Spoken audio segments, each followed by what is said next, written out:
जैसे आप एक बेलपत्र की ये दो जो पत्तियां होती हैं, जरा ध्यान देंगे, ये दो दो जो पत्ती नीचे की रहती है बेलपत्र, आगे का भाग एक बेलपत्र और नीचे की जो ये दो पत्तियां होती हैं, इन दो पत्तियों के ऊपर एक एक शमी पत्र। ये दो जो पत्तियां हैं, इन पत्तियों के ऊपर एक एक शमी पत्र और लाल चंदन ये रखकर कितना भी रोगीला व्यक्ति हो, रोग से ग्रसित व्यक्ति हो, जिंदगी में कितना ही दुख पड़ रहा हो, बेलपत्र की ये दोनों पत्ती जिसके ऊपर शमी पत्र रखकर, लाल चंदन रखकर श्री हनुमान जी महाराज और हनुमान जी महाराज के तीसरे नंबर के भाई श्री गतिमान जी। हनुमान जी कितने भाई हैं? 6। उसमें हनुमान, रतिमान, व्रतिमान, मतिमान, गतिमान, तो जो नीचे के क्रम में आते हैं श्री गतिमान जी, उन गतिमान जी और हनुमान जी का नाम लेकर जो शिवलिंग के ऊपर समर्पित कर देता है, रोग का निवारण होता ही है, रोग मुक्ति होती ही। एक बार कई लोग प्रश्न करते हैं, गुरुजी आप कहते हो कि हनुमान जी महाराज शंकर भगवान का एक अंश स्वरूप है, एक अंश स्वरूप। पूरी शिव महापुराण की कथा को उठाकर देखिए, स्कंद पुराण को, मत्स्य पुराण को, कूर्म पुराण को उठाकर देखिए। एक बाणासुर का चरित्र और एक श्री हनुमान जी महाराज का चरित्र, बहुत सुंदर सुंदर। शिव का एक अंश माता अंजना के तप साधना से शिव की प्रागट्यता और शंकर भगवान की प्रागट्यता से शंकर का स्वरूप प्रकट होना। इसीलिए तो कहते हैं शंकर सुमन केसरी नंदन।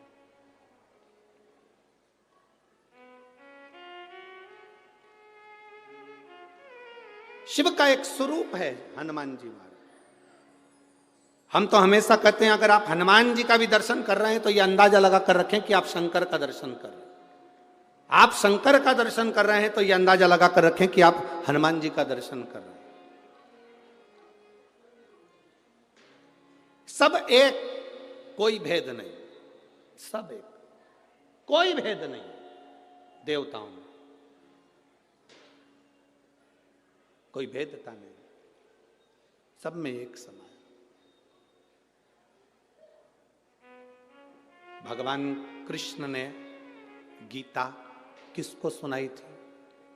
जम के बोलो, युद्ध के मैदान में भगवान कृष्ण ने गीता किसको सुनाई थी? जम के बोलो, जरा आवाज आना चाहिए। किसको सुनाई थी? अर्जुन को। पक्का लाख कर दूं? पक्का है कि अर्जुन को गीता सुनाई थी। जिसने स्कंद पुराण का स्मरण करा हो, मत्स्य पुराण का स्मरण करा हो, उसमें संवाद मिलता है द्वारकाधीश के पास में जब अर्जुन पहुंचे, अर्जुन ने निवेदन करा कि आप मेरी ओर से युद्ध लड़ें। भगवान ने कभी जाओ, मैं बुलाऊंगा तब आना। अर्जुन आए, हनुमान जी को भी बुलाया। अर्जुन हनुमान जी दोनों आए, द्वारकानाथ संध्या करने बैठ गए, उठे नहीं। तब दोनों अर्जुन और हनुमान समुद्र के किनारे घूम रहे हैं, दोनों घूम रहे हैं। अब अर्जुन और हनुमान दोनों समुद्र के किनारे पर घूम रहे थे। घूमते घूमते अर्जुन के मुख से निकल गया, तुम कौन हो? हनुमान जी ने कहा, मैं राम का सेवक हनुमान, राम भक्त हूं। अर्जुन ने कहा, वो राम जी जिन्होंने बंदरों से पत्थर फिकवाए थे, सेतु बनवाया था, तब पार उतरे थे, और मैंने सुना बड़े वीर योद्धा थे, वो चाहते अगर मेरे जगह पर मैं होता तो पत्थर फेंकने नहीं देता, एक बाण छोड़ता, यहां से लेकर समुद्र के उस पार पुल बना देता। अर्जुन ने कहा, मैं होता तो पुल बना देता, बाण छोड़कर यहां से लेकर वहां तक का एक पुल तैयार कर देता। हनुमान जी ने कहा, तू पुल बनाता, मेरे जैसा एक बंदर लात रखता तो टूट जाता। तू पुल बनाता, मेरे जैसा बंदर एक लात रखता, बानर, टूट जाता। अर्जुन ने कहा टूट नहीं सकता, और तोड़ दिया तो अर्जुन ने कहा तू तोड़ के बता दे, मैं अपने शरीर को जलाकर भस्म कर दूंगा, पक्का। ठीक है, तू बना पुल। अर्जुन ने बाण का पुल बना दिया। हनुमान जी ने जो पांव धरा तो सब टूट के चर्र करके सब टूट गया। जो टूटा तो अर्जुन समाधि में लीन होने के लिए लकड़ियां जमाने लगे। इतने में द्वारकाधीश आकर खड़े हो गए। अर्जुन क्या कर रहे हो?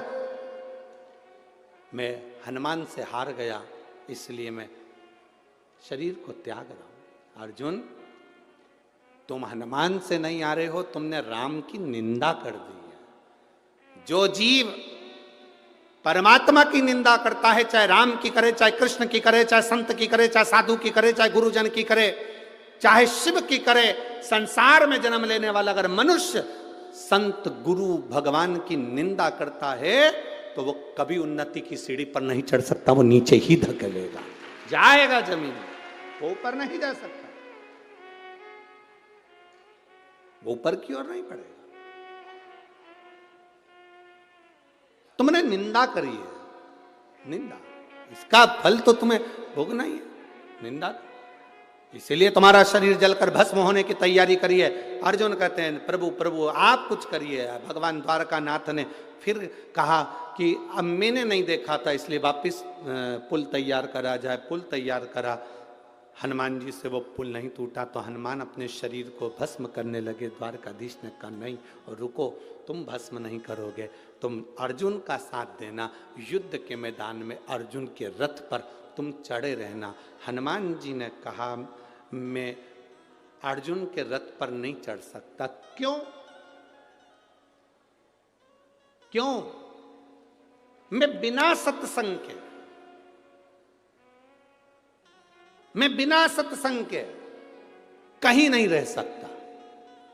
जब तक मुझे सत्संग नहीं मिले, हनुमान जी जहां कथा होती है वहां जाते हैं, कहीं सत्संग मिलेगा मैं जाऊंगा, मैं बिना सत्संग के नहीं रह सकता।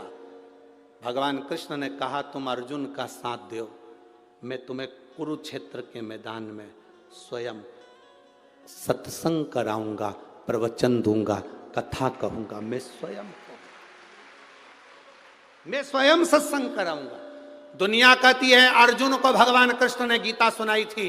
ऊपर ध्वजा में बैठे हुए श्री हनुमान जी महाराज पताका को बार बार हिलाकर कह रहे थे कब सुनाओगे सत्संग। द्वारकानाथ, मुझे सत्संग के लिए लेकर आए हो। युद्ध के मैदान में 18 दिन का युद्ध है, कम से कम एक दिन तो मुझे सत्संग का लाभ दिला दीजिए, मुझे उस युद्ध में सत्संग करा दीजिए। तब भगवान कृष्ण सिंगार रथ से नीचे उतरे। रथ से नीचे क्यों उतरे थे? अगर गीता का ज्ञान देना था तो रथ पे बैठे बैठे दे देते, पर भगवान रथ से नीचे इसलिए उतरे क्योंकि भगवान ने रथ की ओर मुख करा।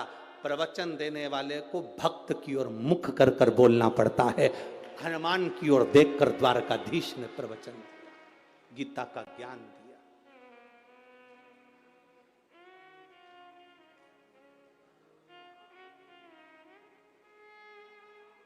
शंकर सुमन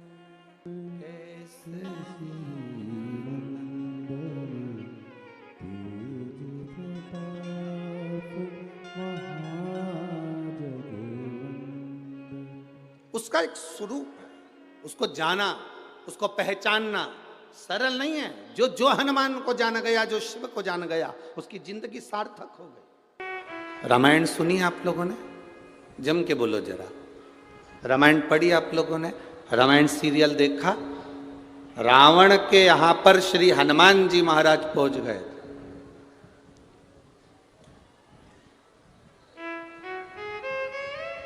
और रावण को हनुमान जी ज्ञान दे रहे थे, सुन रावण, सब छोड़ दे, प्रभु राम की शरण ले। रावण कहने लगा बंदर होकर मुझे ज्ञान देता है, मुझे जानता नहीं है तू, तेरी मृत्यु तेरे पास में खड़ी है। रावण हनुमान जी से कह रहा है तेरी मृत्यु तेरे पास में खड़ी है। रावण वो बलवान था जिसने मृत्यु को भी कैद में रख रखा था, अपने बंधन में रख रखा था। वो कहे तो अब भी मारे। रावण कह रहा है तेरे पास में तेरी मृत्यु खड़ी है, तुझे भय नहीं लग रहा? हनुमान जी ने मुंडी घुमा कर देखा तो पास में यमराज खड़ा था, मृत्यु खड़ी हुई थी। तो हनुमान जी से रावण कह रहा तुझे भय नहीं लगता? हनुमान जी कहते हैं मुझे भय नहीं लगता, तेरे पास में मौत खड़ी है। हनुमान जी बोले भले पास में खड़ी है पर देख तुझे ही रही है, मेरे को नहीं देख रही है, खड़ी है पास में पर देख तुझे रही है। तू जानता नहीं है ये मृत्यु तेरे को अब भी निपटा दे। हनुमान जी ने कहा रावण फालतू की बात मत कर, मेरे पास में मृत्यु खड़ी है, मेरी पड़ोसन है और मेरे पास खड़े होकर मृत्यु कह रही है कब निपटाना है इसको। ये सामने जो सिंहासन पर बैठा है रावण, इसको निपटाना कब है? अभी निपटाऊं कि बाद में?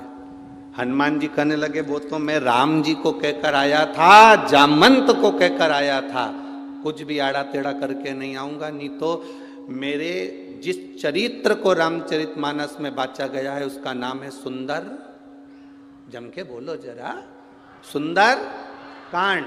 तो हनुमान जी बोले मैं 2 मिनट में कांड करूंगा और चले जाऊंगा। 2 मिनट लगेगा, इससे ज्यादा नहीं लगेगा। पर मैं यहाँ केवल आया हूं, तुझे समझा रहा हूं, तू समझ जा। समझ गया तो तेरी जिंदगी सार्थक, नहीं समझे तो बात दूसरी। तो अगर नहीं समझा तो तेरे ऊपर निर्भर, पर मैं तो समझाने का काम है मेरा। मैं जो तुझे समझा रहा हूं वो तू समझ जा, तू समझ।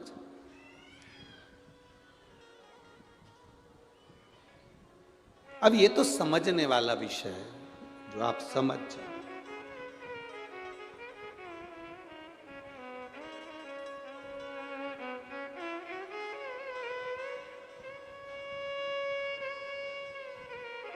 और जो एक बार संत से, साधु से, गुरुजन से, ब्राह्मण जन से, तपस्वी जन से, माता पिता से जो एक बार समझ जाता है वो जिंदगी में फिर कभी उलझता नहीं है, वो सुलझ कर चलता है।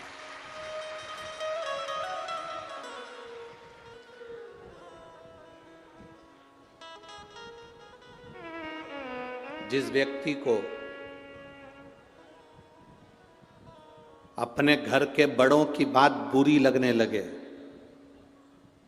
जिस बहू को सास ससुर की बात बुरी लगने लगे, जिस बेटे को माँ बाप की बात बुरी लगने लगे, दूसरों की बात अच्छी लगने लगे, पड़ोसन की बात अच्छी लगने लगे, रिश्तेदारों की बात अच्छी लगने लगे और घर का व्यक्ति कहे तो बुरी लगने लगे, तो समझ लेना उस व्यक्ति को दुनिया में कोई नहीं बचा सकता। उसका अंत निश्चित है, उसे बर्बाद होना है,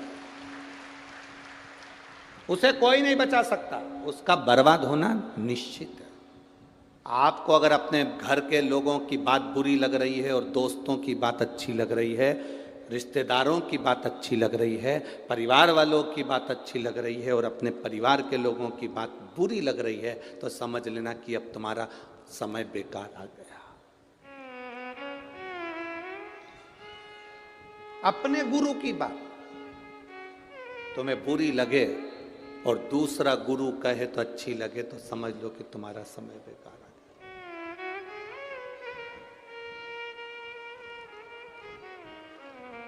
कभी किसी से ऐसी आस मत लगा के बैठो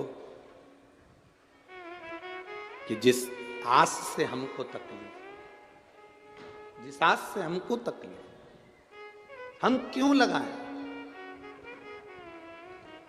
हनुमान जी को क्या कहते हैं? शंकर।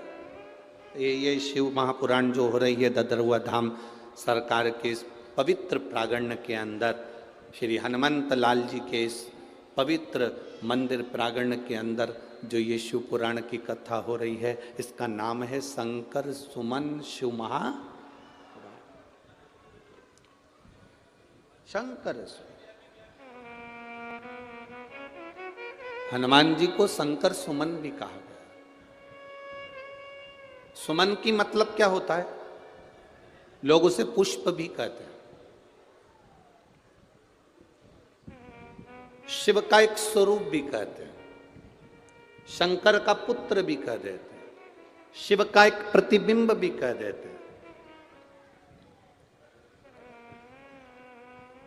माता अंजना देवी ने जब भगवान शंकर की आराधना करी थी, शिवलिंग की पार्थिव लिंग का निर्माण करती, पूजन करती माता अंजना, उनके साथ में केसरी बाबा भी पूजन करने बैठे। गौतम ऋषि के कहने पर उन्होंने पूजन करी थी, गौतम बाबा के। जब माता अंजना जी के गर्भ से संतान नहीं हुई, बहुत समय निकल गया, बहुत समय संतान का सुख नहीं हुआ, तब उन्होंने गौतम बाबा से कहा, पिताजी मेरी संतान नहीं है, मैं क्या करूं? पिताजी ने कहा, पार्थिव शिवलिंग का पूजन करो, उसका अभिषेक करो, तुम्हारे यहां संतान हो।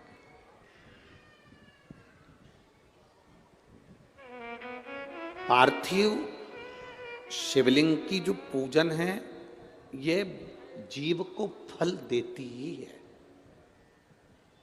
राम जी जब अयोध्या से चले, मेरे सीताराम सरकार, लंका तक जाते हैं, लंका के बीच में जितनी जितनी जगह पर राम जी रुकते हैं प्रतिदिन, उतनी उतनी जगह पर एक पार्थिव शिवलिंग का पूजन करते हैं। हम आपसे प्रार्थना करेंगे, कभी जिंदगी में मौका मिले, आप वृंदावन की यात्रा करने जाते हैं, आप गोवर्धन परिक्रमा करने जाते हैं, आप पंढरपुर जाते हैं, आप द्वारका जाते हैं, आप जगन्नाथ जाते हैं, एक बार राम पथ गमन पर भी जाकर देखिए।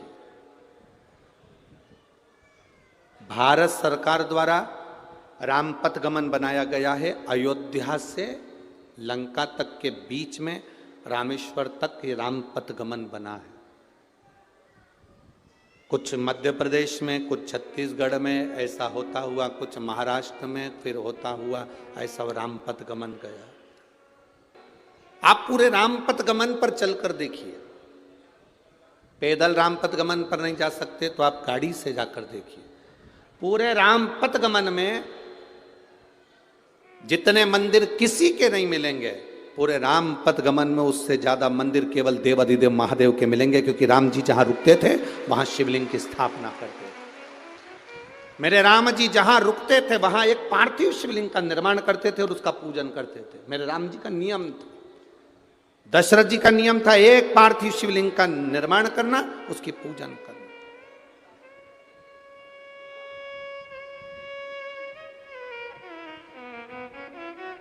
जनक जी का नियम था, एक पार्थिव शिवलिंग का निर्माण करना, उसकी पूजन करना। हम आपसे कहेंगे, इस ददरउआ धाम की पवित्र भूमि से आपसे निवेदन करेंगे, जिंदगी में जब दुख की घड़ी बहुत घेर रही हो, तब एक पार्थिव शिवलिंग का निर्माण आपको भी कर कर उसकी पूजन करना चाहिए। आप कहीं मिट्टी लेने नहीं जा सकते, अपने गमले में, जो गमला तुम्हारे घर के अंदर उसमें जो मिट्टी हो उसी को ऊंचा उठाकर उसी के ऊपर जल चढ़ाकर उसी की पूजन कर कर उसी का विसर्जन कर दो और बाबा से प्रार्थना कर दो, बाबा मेरे दुख की ये घड़ी है, इसको तू संभाल लेना, तू जान लेना। ये उसके ऊपर छोड़।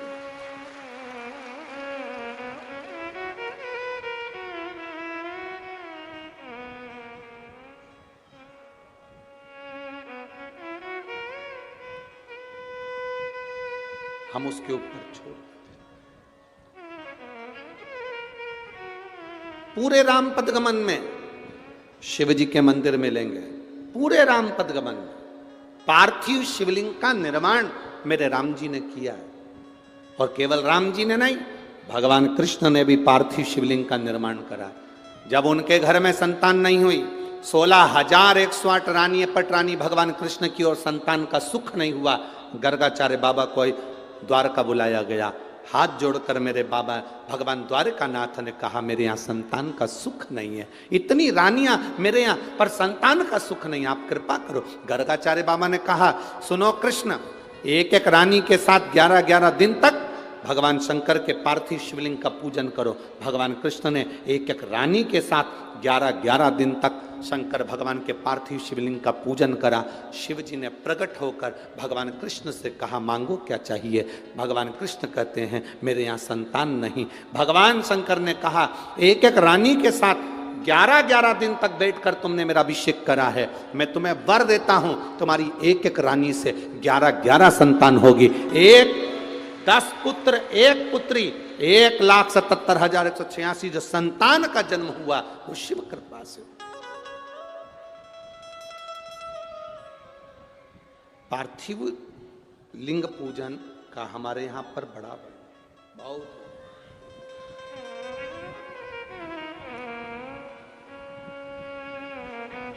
आप में से कितने लोग हैं जो शंकर जी के मंदिर में 1 लोटा जल चढ़ाने रोज जाते? जरा हाथ उठाओ तो जरा, सब ही हो।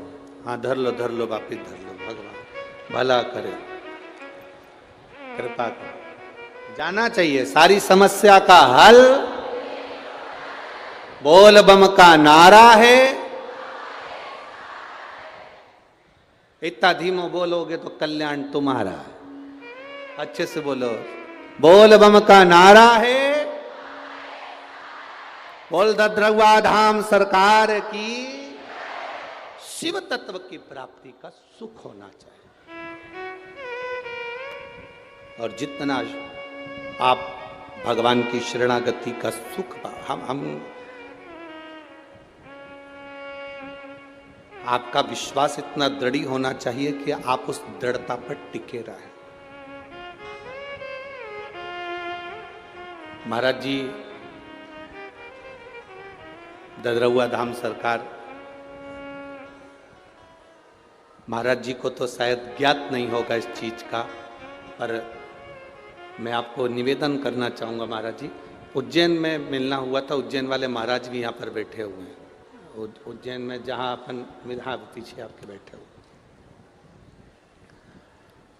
और वहाँ पर हमारा जाना हुआ। महाराज जी ने कितना बड़ा फोटो था, अच्छा बहुत बड़ा फोटो श्री डॉक्टर हनुमान जी का, वो हमको दिया। अब आप देखिए कृपा क्या होती है, महादेव की कृपा क्या होती है, बालाजी सरकार की देखिए। अब बड़ा सारा फोटो दे दिया। हमारे एक यजमान है मांगलिया के मंत्री परिवार, उनका ड्राइवर। हमारे जो कई लोग पूछते हैं, गुरुजी ये भक्त लोग संतों के लिए, गुरुओं के लिए अपनी गाड़ियां क्यों लगा देते? जब कोई उत्सव होता है, फंक्शन होता है, तो जो सेठ होते हैं ना, जैसे महाराज जी के भी बहुत शिष्य हैं, ऐसे शिष्य उन क्या कहते हैं, गुरुजी आपके कार्यक्रम है, हमारी गाड़ी लगेगी, संतों को लाना ले जाना, किसी को जाना आने के लिए हम अपनी गाड़ी लगा देते।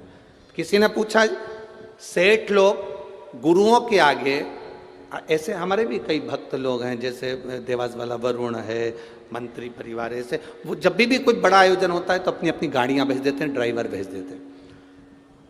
तो किसी ने पूछा ये ड्राइवर गाड़ी क्यों भेजते हैं? हमने कहा वो गाड़ी इसलिए भेजते हैं क्योंकि उनकी जिंदगी की गाड़ी अच्छी चलती रहे।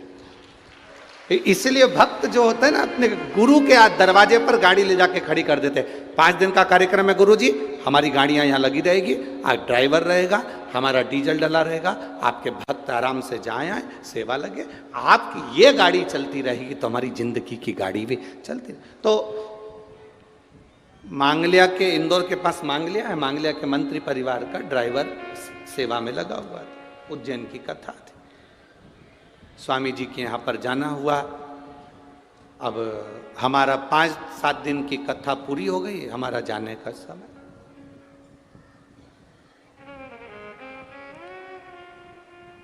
महाराज जी वो ड्राइवर कहता है कि आप जा रहे हो तो आपकी कोई निशानी नहीं दोगे हमको? तो सारा सामान पैक हो गया था, अब कुछ बचा हो देने के लिए, तो हम तो जाते समय शॉल भी नहीं ओढ़े थे कि शॉल दे दे। अब बागा तो वो पहन नहीं सकता, नहीं तो ये उतार के दे। केवल एक डॉक्टर हनुमान जी का बड़ा सारा फोटो था। और कभी कोई मांग लिया जाए तो वहां पर मंत्री परिवार से पूछना, सीहोर वाले गुरुजी ददरहुआ धाम में कथा बाँच रहे हैं, तो उन्होंने ये बात कही तो उनके ड्राइवर से भी पूछना। अब डॉक्टर हनुमान जी का बड़ा सारा फोटो, तो हमने आशीष से कहा, आशीष वो फोटो लेकर आओ जो अभी स्वामी जी ने दिया है, और अपन जा रहे हैं, फोटो बड़ा सारा इनको दे दो। हमने वो डॉक्टर हनुमान जी का फोटो वो ड्राइवर को दिया। अब ड्राइवर बोला, गुरुजी इतना बड़ा फोटो और गाड़ी में जाएगा कैसे? हमने कहा कैसे भी जाएगा, पर तुम्हारे लिए यही काम आएगा, तुम रखो, इनको रखो तुम्हारे साथ में। अरे गुरुजी कहाँ रखूंगा? हमने कहा सीट पे रख के ले जाओ उसको। फोटो बहुत बड़ा था, हमारा फोटो जरा ज्यादा ही बड़ा था, तो उसको पीछे का दरवाजा खोल के पीछे से फंसा कर उसको गाड़ी में रखा, और गाड़ी यहां से चली।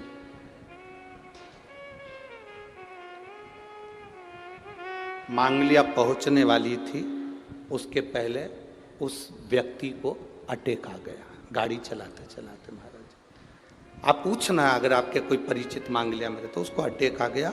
अटैक इतना भयंकर था कि ब्रेन हेमरेज हो गया, शरीर की नसें बंद हो गई, लकवा जैसा हो गया। वो गाड़ी पेड़ के पास में जाकर खड़ी हो गई, रुक गई। उसको जिनकी गाड़ी थी उनको सूचना करा, मंत्री परिवार आया, हॉस्पिटल लेकर गए। हॉस्पिटल में कह दिया इसका कोई भरोसा नहीं, इसका कोई भरोसा नहीं।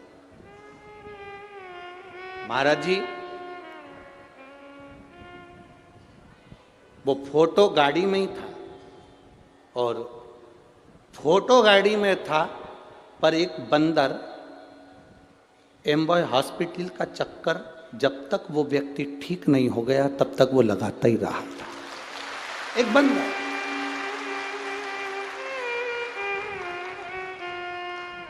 जब वो व्यक्ति की सांस वापिस आई और सब हाथ पैर काम करना ठीक चालू हुआ, तो हमने उनसे, उसने फोन पर बात करी और कहा, गुरुजी आप मुझे कुछ सामान देते या पैसा देते आखिरी में तो वो काम नहीं करता, परंतु आपने जो डॉक्टर हनुमान जी का फोटो दिया था वो काम करेगा। विश्वास दृढ़ होना चाहिए। हमारा भरोसा टूट जाता है, हम कह देते हैं अरे क्यों चिंता करते हो, क्या होगा क्या होगा। उस पर भरोसा तो रखो जिसके बल पर आए हो। शंकर सुमन कैसरी नंदन, शिव का एक अंश स्वरूप है श्री हनुमंत लाल, श्री हनुमान जी महाराज। शंकर का एक स्वरूप है हनुमान जी महाराज, शिव का एक स्वरूप, प्रतिबिंब। ये तो दुनिया के लोग हैं जो देवताओं में भेद कर लेते हैं कि राम जी अलग हैं, कृष्ण अलग हैं, हनुमान जी अलग हैं, शिव जी अलग हैं, देवी जी अलग है, देवता जी अलग हैं। ना ना ना ना, शिव पुराण कहती है सब एक में, सब एक।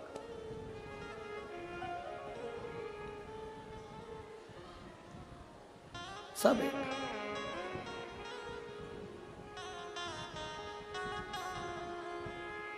आज सवेरे सवेरे हम जब सुबह उठे 5:30 बजे, 5 बजे के करीब में, हमारा बहुत अच्छा, वो तो महाराज जी ने व्यवस्था कर दी कि पर्दा लगा दिया है, तो हम वहीं, हम नीचे उतर नहीं सकते क्योंकि हमारा मन भी करे कि मॉर्निंग वॉक में घूमने जाएं, तो तुम हमारे को कोई घूमने दोगे?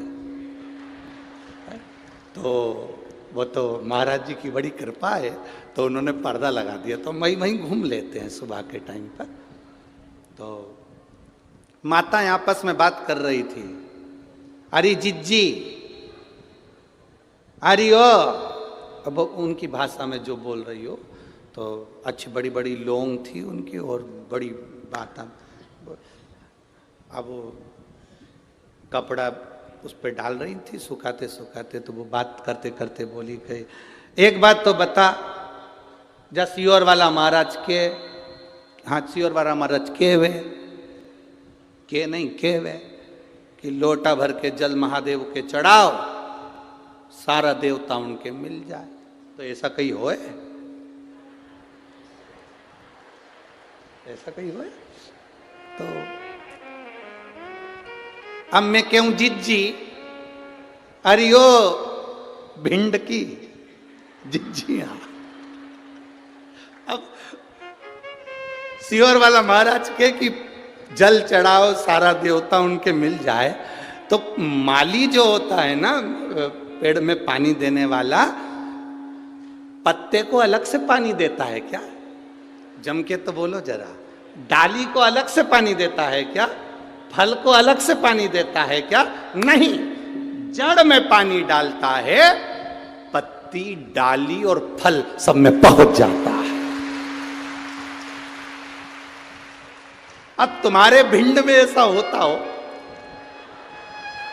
अलग अलग पत्ती को पानी देना है, डाली को पानी देना हो, और मालूम पड़े फल को पानी देना हो, तो बात दूसरी है।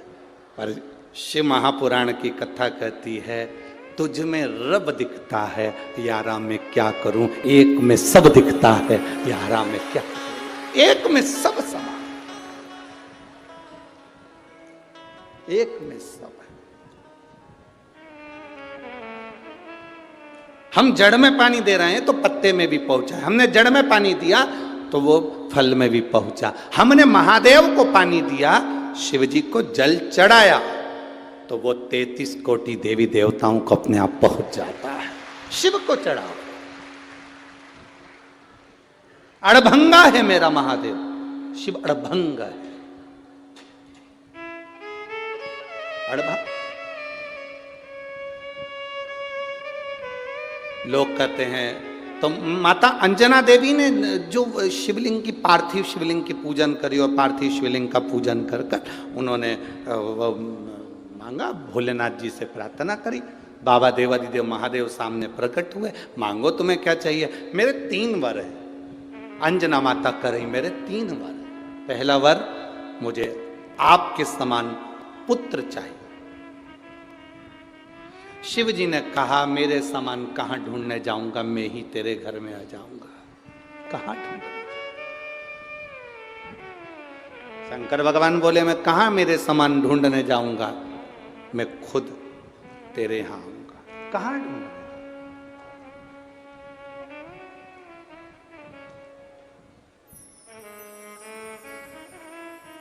फिर कहा, मेरा पुत्र जो हो अधिक बलवान हो, अधिक बलवान। शिव जी ने कहा, जब मैं स्वयं आ गया तो बल तो है। तीसरा जो माता अंजना देवी ने भगवान शिव से मांगा है, शायद दुनिया की हर माँ को भगवान के सामने झोली पसार कर मांगना चाहिए। अंजना माता ने भगवान शिव से कहा, मेरा जो पुत्र हो वो विनम्रवान हो, उसमें विनम्रता होना चाहिए। दुनिया की सारी माता को भगवान के सामने झोली पसार कर मांगना चाहिए कि मेरे घर में जो पुत्र जन्म दे वो विनम्र हो। कारण बल तो असुरों में भी होता है, बोलो होता है कि नहीं होता? बल तो राक्षस में भी होता है, असुरों में भी होता है। सत्ता तो असुरों की भी होती है, सिंहासन तो असुरों का भी होता है, पर असुरों में, राक्षसों में विनम्रता नहीं होती। और इस भारत की भूमि पर यदि हनुमान जी महाराज को आज पूरा संसार पूजता है तो केवल एक कारण से पूजता है, हनुमान जी को विनम्रता बहुत है, उनमें नम्रता बहुत है। उनमें कितनी विनम्रता होगी, उनमें कितनी विनम्रता का सुख होगा, कितनी विनम्रता और कितनी विनम्रता का सुख श्री हनुमंत लाल जी के जीवन में कितनी विनम्रता का सुख होगा, जरा विचार करिए, विचार करिए।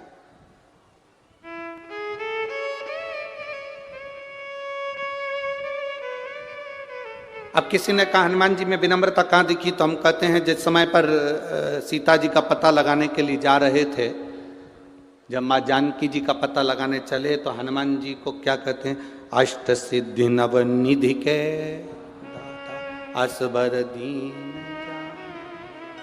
और राम रसायन तुम तुम्हारे पासा सदा। कितना सुंदर कहा गया, तुम में अष्ट सिद्धि है, नवनिधि है।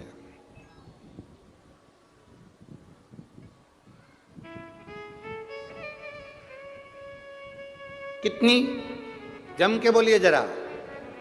अष्ट सिद्धि नवनिधि कितने हो गए दोनों मिला के? बोलो बोलो, जम के बोलो जरा। 17।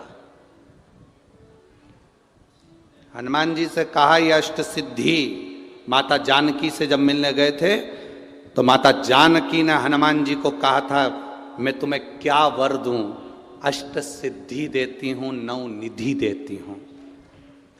सीता जी कह रही हैं मैं तुम्हें अष्ट सिद्धि देती हूं, नौ निधि देती हूं। हनुमान जी ने कहा ये 17 लफड़े मेरी जिंदगी में मत पाड़। कितने लफड़े? 17। आप लोग जब आपस में बात करते हो ना तो बात बात में बहुत सारे लोग कह देते हैं अरे बहुत 17 लफड़े जिंदगी के चल रहे हैं। कोई पूछे तुमसे 17 लफड़े कौन से? ये वही हैं अष्ट सिद्धि नवनिधि के। ये 17 लफड़े जिंदगी में चलते ही रहते हैं।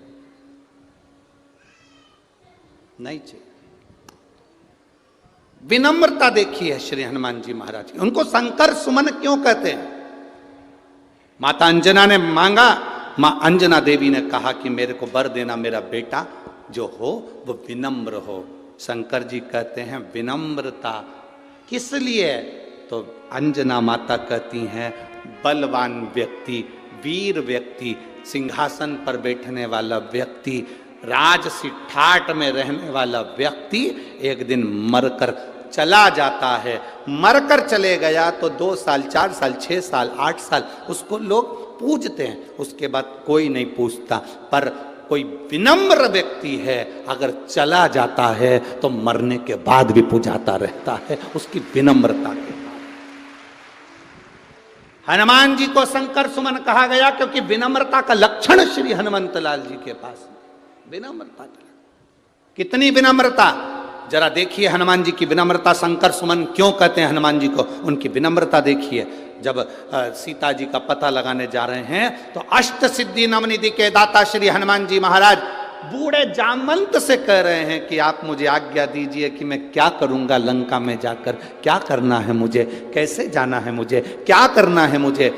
इतना बुद्धिवान श्री हनुमंत लाल और बूढ़े जामवंत से पूछ रहे हैं कि मैं क्या करूंगा वहां जाकर।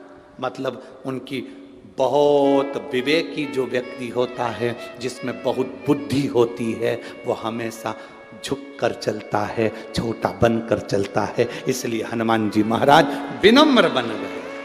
आप बताओ मुझे करना क्या है? जो बहुत विनम्रवान व्यक्ति होगा, जिसमें विनम्रता होगी, वो कभी अपना बखान नहीं करता। विनम्र व्यक्ति कभी अपना बखान नहीं करता। आप में से कोई व्यक्ति अगर लंका चले गया होता सीता जी का पता लगाने, तो 25 बार माइक लेके चिल्ला चिल्ला के बोलता, मेरे को पहचानते हो, मैं लंका गया था सीता का पता करने।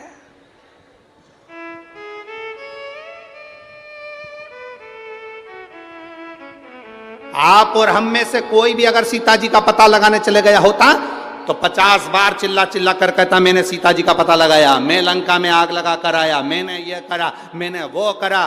पूरा अखबार भरा गया होता, पूरी सोशल मीडिया भरा गई होती कि तुमने ये करा। पर हनुमान जी ने, जब राम जी ने पूछा हनुमान से, हनुमान सीता का तूने लगाया?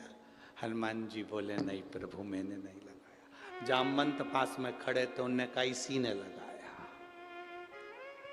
राम जी ने पूछा हनुमान पता तूने लगाया? हनुमान जी बोले नहीं प्रभु मैंने नहीं लगाया। जामवंत पास में खड़े तो ने कहा इसी ने लगाया। फिर राम जी ने पूछा हनुमान तू लंका गया था? हनुमान जी बोले मैं नहीं गया, इतने में जामवंत पास में खड़ा था, यही गया था। फिर राम जी ने पूछा हनुमान लंका में आग तूने लगाई? हनुमान जी बोले मैंने नहीं लगाई, इतने में जामवंत में ही खड़ा था, इसी ने लगाई, इसी ने।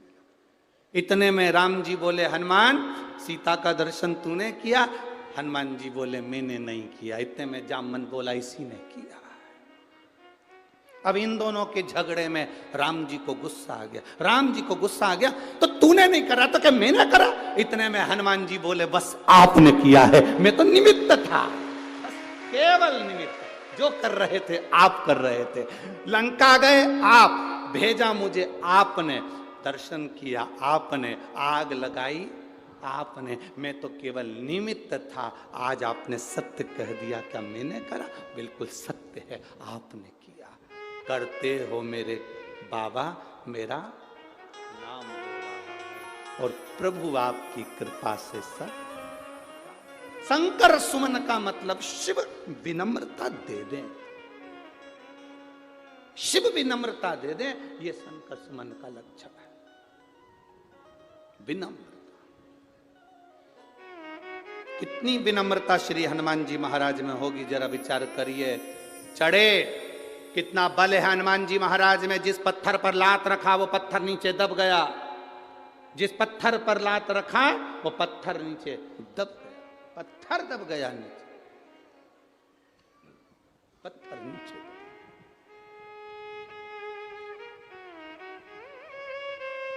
चले, बीच में मिल गई सुरसा, मैं तुझे खाऊंगी। हनुमान जी बोले देख मेरे पास में टाइम नहीं है री। ए सुरसा, तू कह रही मुझे खाएगी, पर मेरे पास भी तो टाइम होना चाहिए। एक काम करना, मैं जब घूम फिर के आ जाऊं तब खा लेना।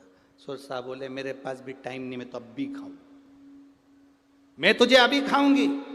हनुमान जी बोले मैं जरा लंका होकर आ जाऊं तब खा लेना। नहीं ना ना ना, मेरे पास। हनुमान जी बोले देख मेरे को बहुत सारी फाइल निपटाना है, बहुत सारा काम पड़ा है, लंका तक जाना है, फालतू के लफड़े मत कर। सुरसा तेरे हाथ जोड़ो, मुझे जाने दे। सुरसा के नहीं, बिना खाए तो नहीं जान दूंगी। तो हनुमान जी बोले अब खा ही ले, तू ले का। मुंह फैला, उसने मुख को फैलाया। 1 योजन का मुख मतलब 8 मील 1 योजन में होता है, 8 मील। 1 योजन का मुख फैला लिया हनुमान जी। 1 योजन का जैसे ही हनुमान जी ने अपना स्वरूप बनाया, सुरसा ने 2 योजन मुख फैलाया। हनुमान जी 2 योजन के हुए तो सुरसा ने फिर योजन बढ़ाते बढ़ाते वो 4 योजन का मुख बनाया। हनुमान जी 8 हो गए, 8 बढ़ाते 16 हो गए, 16 से 32 हो गए, 32 पे सुरसा 64 योजन का मुख फैलाती। हनुमान जी छोटे होकर मुंह में से प्रवेश कर कर बाहर खड़े हो गए, और खड़े होकर सीताराम सीताराम सीताराम करने लगे। सुरसा बोली क्यों रे, मुंह में नहीं गया? हनुमान जी के घूम फिर के वापिस आ गया।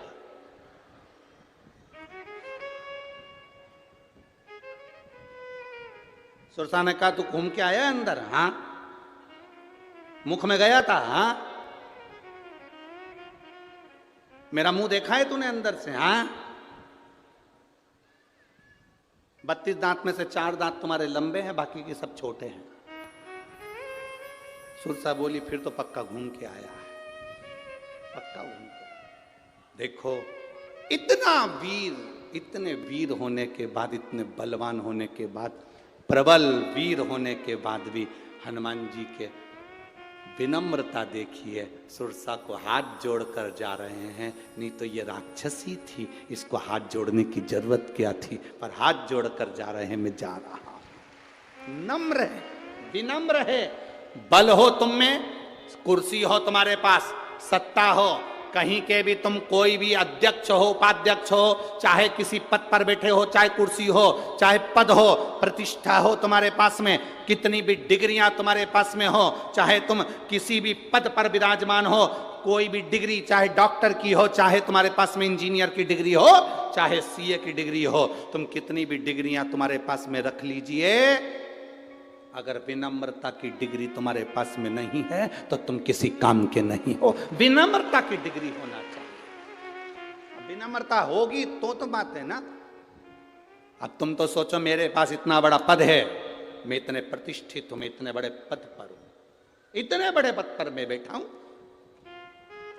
शिव के मंदिर तक जाएं, 1 लोटा जल बाबा के चरणों को चढ़ाएं और बाबा से विनती करें, हे भोलेनाथ, हे श्री बालाजी सरकार, हे शंभु, ऐसी कृपा करो मेरे जीवन का दुख कटे।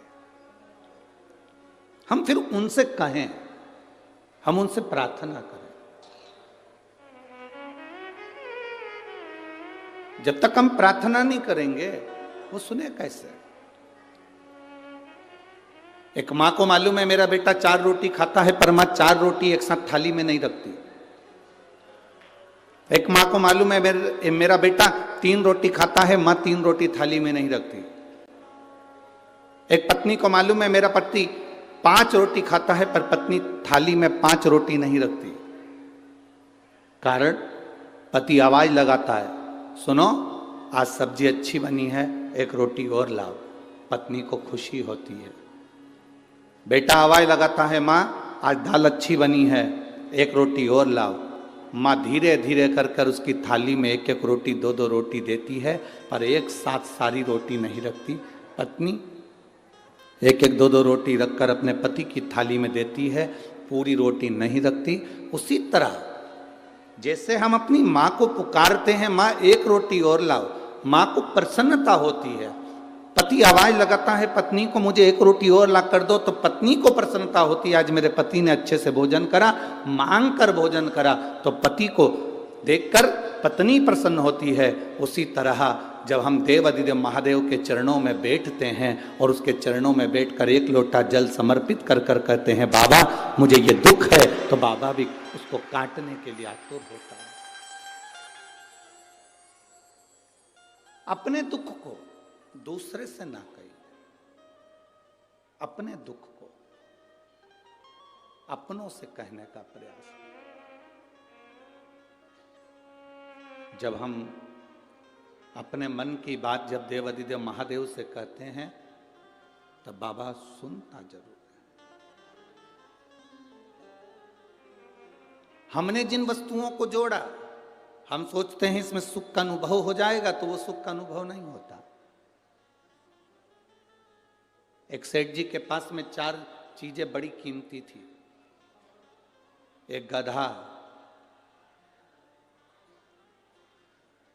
बड़ा कीमती था, एक बकरी बड़ी कीमती थी, एक घंटी बड़ी कीमती थी, एक जोड़ सेठ जी जो कपड़े पहनते थे वो भी बड़ा कीमती था। सेठ जी के पास में ये 4 चीजें बड़ी कीमती थी। गधा कीमती था, बकरी कीमती थी, घंटी कीमती थी, एक जोड़ जो कपड़े पहनता था सेठ वो कीमती था। 4 चोरों ने विचार करा इस सेठ जी की 4 चीजें चुरा ली जाए। पर चोर आपस में विचार करने लगे चुराएं तो चुराएं कैसे। सेठ इतना समझदार है कि कपड़े तो छोड़ता नहीं है, पहन के रखता। गधे की पूंछ से बकरी को बांध के रखता, बकरी के गले में घंटी बांध के रखता। सेठ जी खुद गधे पर बैठ जाता है, तो कपड़े कोई चुरा नहीं सकता, खुद पहना हुआ है। गधे पर बैठा है तो गधा भी कोई नहीं चुरा सकता। गधे की पूंछ से बकरी बंधी है और बकरी के गले में घंटी बंधी है, तो घंटी बजती रहती है। तो सेठ जी को मालूम है कि बकरी भी है और घंटी भी है। अब चुराने वाला चुराएगा कैसे? चुराएं तो चुराएं कैसे? पर चोर भी होशियार थे। उन्होंने कहा 4 चौराहे पर खड़े हो जाओ। एक चौराहे के चोर ने चोरी करना प्रारंभ करा, बकरी की घंटी को धीरे धीरे पीछे से खोला और गधे की पूंछ से बांध दिया और बकरी को चुरा कर ले गए। दूसरा चोर पीछे से निकला तो बकरी को निकाल कर ले गया। अब सेठ जी के कानों में घंटी की आवाज नहीं आई, पलट कर देखा तो बकरी और घंटी दोनों गायब थे। कहां ढूंढूं? इतने में तीसरा व्यक्ति आया, पूछा भैया क्या हो गया? मेरी बकरी को और मेरी घंटी को कोई चोर ले गया, जरा मेरा गधा पकड़ना, मैं अब भी देख कर आता हूं। वो गधा पकड़ाया, चोर तीसरा गधे को लेकर चले गए। अब तन पर केवल कपड़े थे। अकेले चौथे नंबर के चोर को वो कपड़े चुराना थे। अब चुराएं तो चुराएं कैसे? तो चोर कुएं के पास में जाकर रोने लगा। सेठ जी ने आकर पूछा क्यों रो रहे हो? उसने कहा मेरे हीरे की तिजोरी कुएं में चली गई, मुझे तैरना नहीं आता, अगर कोई ला कर दे देगा तो आधे हीरे दे दूंगा। सेठ जी ने विचार करा, आधे हीरे में तो मेरा गधा भी आ जाएगा, बकरी भी आ जाएगी, घंटी भी आ जाएगी, मैं ला कर देता हूं, ले मेरे कपड़े संभाल। चोर को कपड़े दिए, लेने के लिए कुएं में सेठ जी कूदे। जब निकल कर बाहर आए तो कपड़े भी गायब थे, ना बकरी बची थी, ना घंटी बची थी, ना गधा बचा था, ना कपड़े बचे थे, शरीर नग्न था, केवल सेठ जी बचे थे। एक हाथ में डंडा लेकर चारों तरफ घुमाने लगे। एक संत ने पूछ लिया, सेठ जी क्या बात है, क्या हो गया? सेठ जी कह रहे हैं मेरी सारी वस्तु कोई चुरा कर ले गया, ये शरीर कोई ना ले जाए। संत ने कहा, सेठ ये शरीर यहीं पड़ा रह जाएगा, केवल आत्मा चली जाएगी। ये वस्तुएं तू जोड़ जोड़ कर रखता रहा, ये सब चली जाएगा, कुछ नहीं बचा।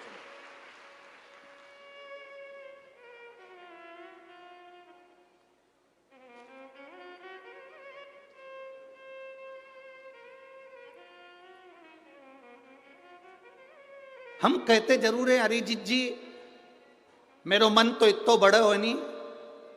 कहते कहने वाले, अरिजीत जी मेरा मन तो इतना बढ़िया है, कोई मुझसे कोई मांगता है तो मैं दे देती हूँ। कोई ने कहा कि ये दे दो जीजी, मैंने दे दिया। कोई कहे मुझे ये दे दो जीजी, दे दिया।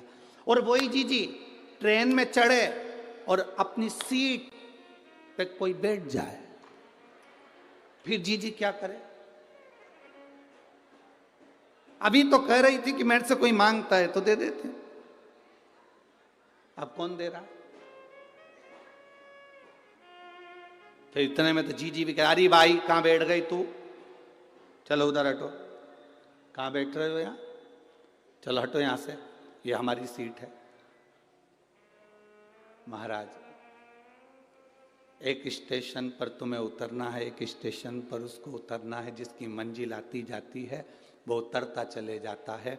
बस अंतर इतना है, जो ट्रेन में बैठकर मूंगफली खा लिया, मोबाइल चला लिया, अच्छे से खूब एंजॉय कर कर सफ़र कर लिया, उसका सफ़र ठीक है। नहीं तो एक न एक स्टेशन पर उतरना सभी को है। ये मानव का जो शरीर मिला है, 3.5 करोड़ रोम छिद्र, 21,600 श्वास प्रतिदिन इस मनुष्य के शरीर से निकल रही है। इस शरीर की एक एक श्वास को जिसने ठीक तरीके से रमण कर लिया, भगवान के भजन में लगाकर और कुछ परमार्थ का कार्य कर कर, तो समझो कि शरीर ठीक है। नहीं तो जाना तो सबको है, जाना सबको है, कोई दूसरा कर ही नहीं रहा। शंभु शरणे पड़ी मांगू घड़ी रे, दुख काटो दया करी ने दर्शन। शंभु शरणे पड़ी मांगू घड़ी रे, दुख काटो दया करी दर्शन। शिव तत्व की प्राप्ति किसको कहते हैं?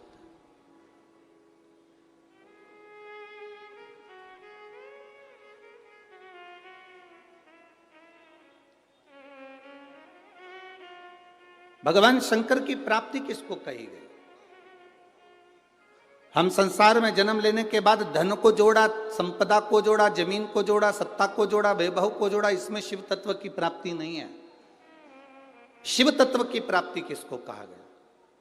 आपने अगर एक गिलास किसी को पानी पिलाया है, किसी भूखे को भोजन कराया,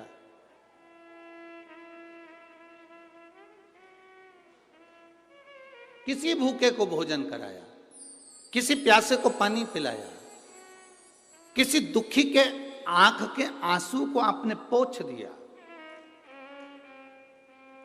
कोई विद्या का अध्ययन करना चाहता था और उसकी एजुकेशन के लिए, उसकी विद्या के लिए आप आगे आकर खड़े हो गए, तो ये समझ लो किसी के पास में दवाई का पैसा नहीं और आपने आकर आगे आकर सेवा कर दी। कोई प्यासे को पानी, भूखे को भोजन, किसी के जीवन में आप अगर थोड़ा सा भी सम्मिलित हो गए उसके दुख की घड़ी में, तो समझ लेना ये शंकर को जल चढ़ाने के बराबर है, शिव भक्ति के बराबर। जो चोरी का धन लेकर शंकर जी के मंदिर में प्रवेश कर जाता है, शिव जी के मंदिर में जाने के बाद में ब्राह्मण देवता आवाज लगा लगा कर रहे हैं हर हर महादेव। बार बार हर हर महादेव कहा जाता है, बार बार हर हर महादेव कहा जाता है, और देवराज नाम के ब्राह्मण को क्रोध आता है। अब तू तो ब्राह्मण है, ब्राह्मण घर में तेरा जन्म हुआ है, उसके बाद तो तेरे मुख से हर हर महादेव निकलना चाहिए था, पर हर हर महादेव सुनते से ही देवराज नाम का ब्राह्मण चिढ़ रहा था, क्रोध आ रहा था, अपशब्द कह रहा था, ताने दे रहा था।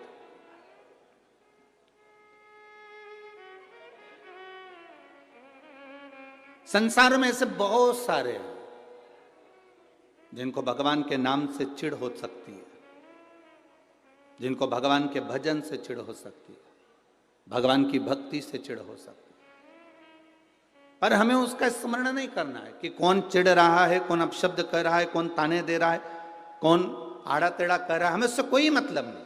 क्या किसको रोइए, जम जम के बोलो जरा, क्या किसको रोइए, चादर तान के सोइए। आग लगे बस्ती में,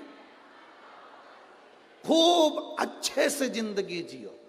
जरा जरा सी बात में उसने बोल दिया तुम रोने बैठ गए, उसने कह दिया तुम रोने बैठ गए, आग लगे बस्ती में, अपन रहो मस्ती में।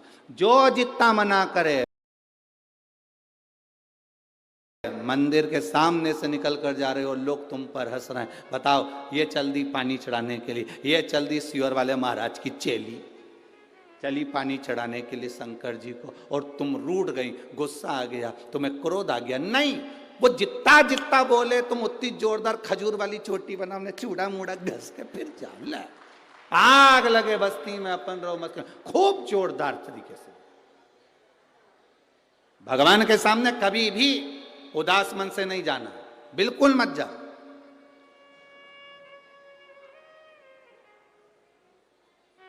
अपने यहां तो भजन में भी लोग कहते हैं तेरे माथे मुकुट विराजे, तेरे काने कुंडल साजे,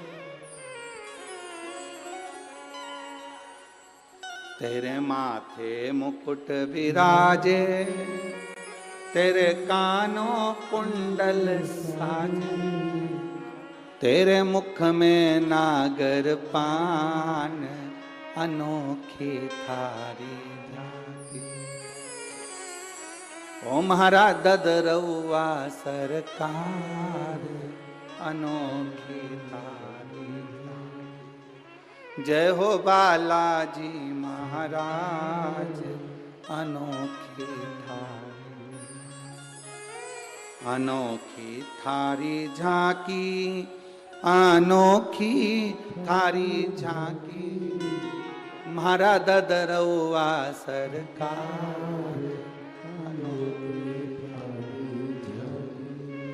मारा बालाजी महाराज, अनोखी झांकी, अनोखी थारी झांकी, अनोखी थारी झांकी, अनोखी थारी झांकी, अनोखी थारी झांकी, अनोखी थारी झांकी, अनोखी थारी झांकी, अनोखी सब गाइए। अनोखी थारी झांकी, मारा ददरउआ सरकार, अनोखी थारी झांकी, मारा ददरउआ सरकार, अनोखी थारी झांकी। जय हो बालाजी महाराज, अनोखी थारी झांकी, जय हो बालाजी महाराज, अनोखी थारी झांकी। भाव से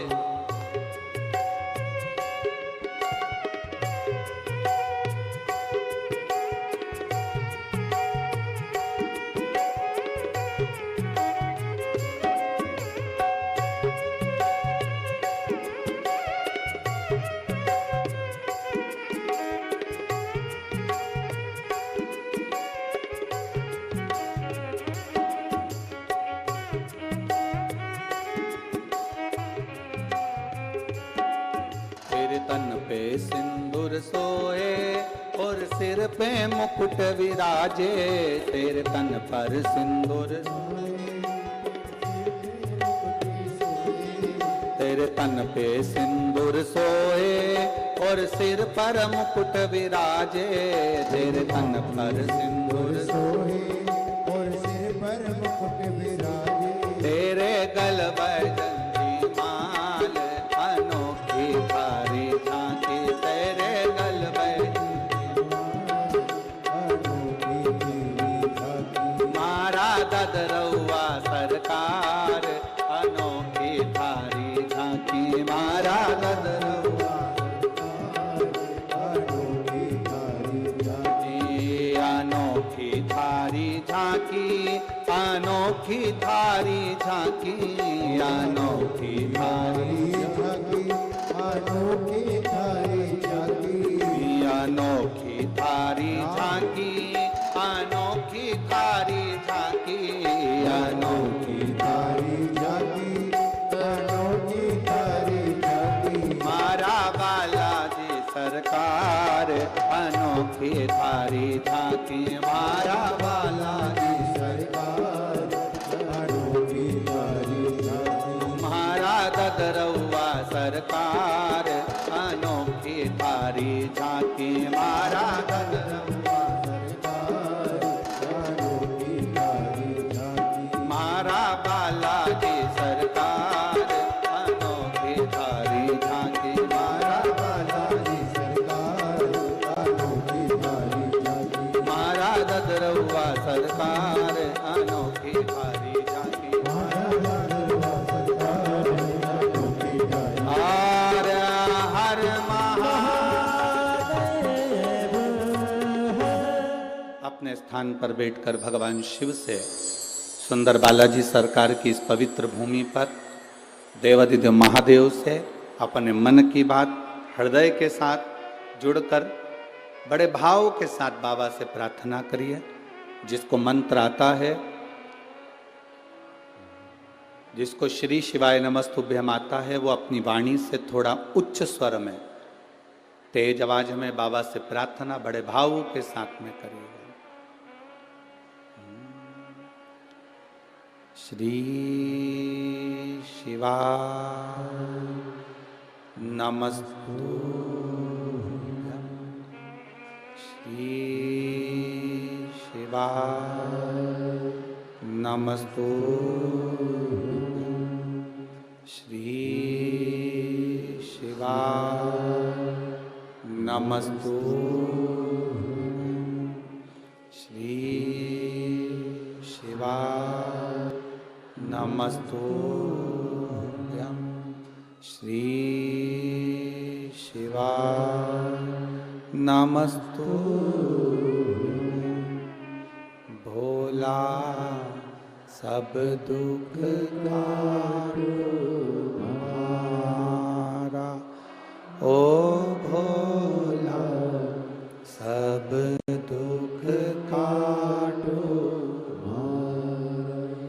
शिव शंकर जपो तेरी माला, भोले बाबा जपो तेरी माला, भोला सब दुख काटो हमारा, ओ भोला सब दुख काटो। वेश है मंगल मंगलकारी, वेश है मंगल मंगलकारी, शमशान वासी शमशान वासी, ओ भोला सब दुख काटो, ओ भोला सब दुख काटो। शिव कथा कर रही है, भगवान शंकर का संवाद कर रहा है। भगवान के सम्मुख में जब पहुंचो, चेहरे पर प्रसन्नता होना चाहिए। कोई दुख ना हो, कोई कष्ट ना हो, आपके चेहरे पर प्रसन्नता हो, आपके चेहरे पर स्माइल हो, आप भगवान के सामने खड़े हो, चेहरा उतरा हुआ नहीं, रोते हुए नहीं, भगवान के सम्मुख में तुम्हारी प्रसन्नता मूल है। देवराज नाम का ब्राह्मण चिढ़ रहा है, क्रोध कर रहा है, चोरी का धन उसके साथ में है, आवाज लगा रहा है, ब्राह्मण देवता चिल्ला रहे हर हर महादेव, और ये चिढ़ रहा है। उठा, बाहर गया, चोरी का धन भी साथ में ले गया। बहुत अंतर पड़ता है भोजन का भी और धन का भी, बहुत अंतर पड़ता है। जैसा खाया अन्न वैसा हो गया मन। जैसा अन्न ग्रहण करा है वैसा मन हो जाता है।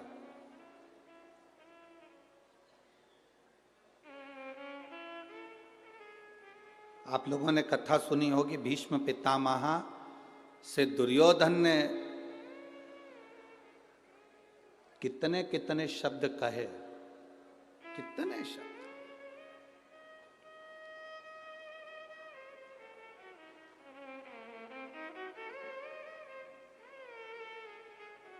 एक बार तो दुर्योधन ने यहां तक कह दिया था भीष्म पितामह से, तुम हमारे घर का अन्न खा रहे हो और हमारे यहां का खाने के बाद भी तुम हमारा साथ नहीं दे रहे। हमारे यहां का खाने के बाद भी साथ नहीं दे रहे। भीष्म पितामह ने उसी दिन मन में सोच लिया, अगर मैंने दुर्योधन के घर का अन्न खाया है, मेरी बुद्धि इतनी जल्दी बिगड़ने वाली नहीं है।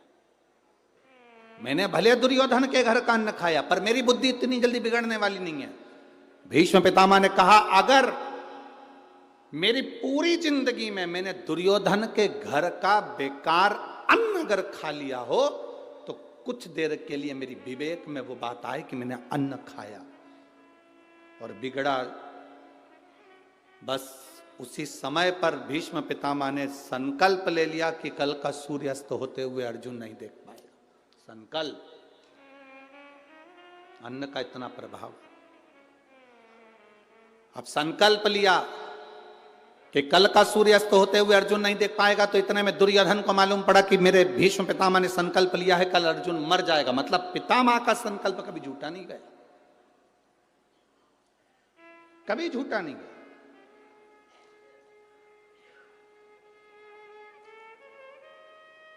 दुर्योधन ने पूरे हस्तिनापुर में और पूरे युद्ध मैदान में, कुरुक्षेत्र की भूमि पर, अपने टेंट में, अपने पंडाल में अपनी ओर मोतीचूर के लड्डू बांटे।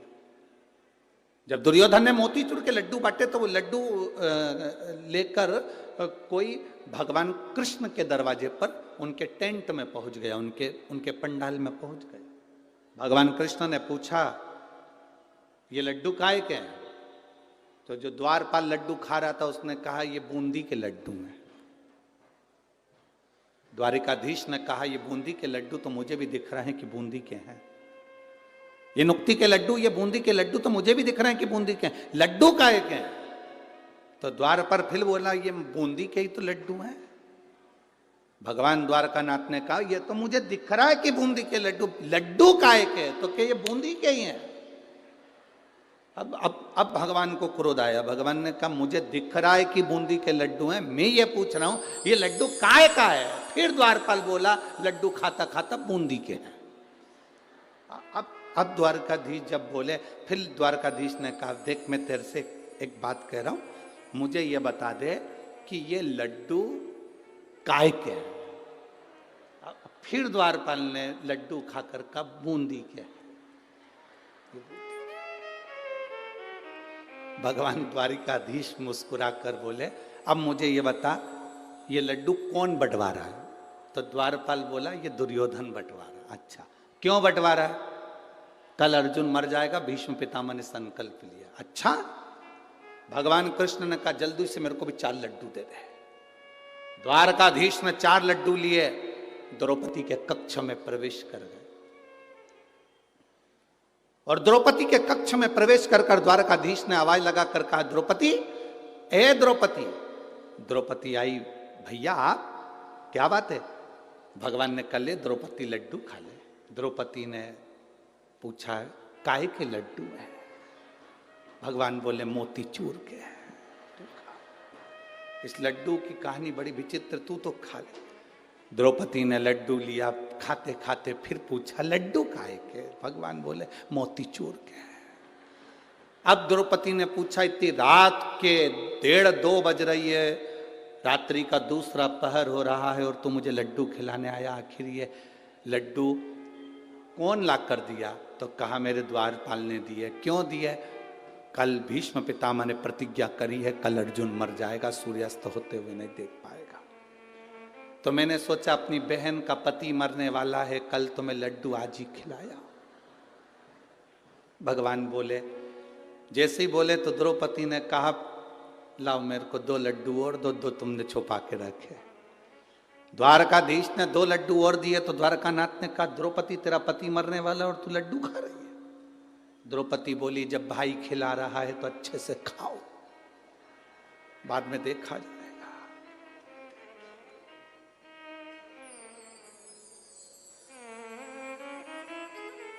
रथ कौन चला रहा है? द्रौपदी ने पूछा। भगवान कहते मैं। जब तुम मुझे बहन कहते हो तो वो जीजा नहीं लगता। रथ साला चला रहा है। गाड़ी साला चलाता है तो 25 बार विचार करता है, पीछे मेरे जीजा जी बैठे हैं, जी जी बैठिए आराम से चलाऊंगा। हाँ, पत्नी को लेकर चलता तो भले कहीं ठोक देता, क्योंकि उसको मालूम है ये बहुत लड़ती है, जाए तो जान दो, दूसरी मिल जाएगी। उसको क्या, एक पत्नी आई मायके से, पति बेचारा कुछ काम कर रहा था, पत्नी ने आते से पूछा क्यों जी क्या कर रहे हो? पति बोला रुपए जोड़ रहा हूं। पत्नी इतनी खुश हो गई, अपनी शादी की सालगिरह आने वाली है, तुमने कहा था मंगलसूत्र दिलाओगे इसलिए जोड़ रहे हो? पति बोला नहीं, 20 का नोट फट गया था तो जोड़ रहा हूं।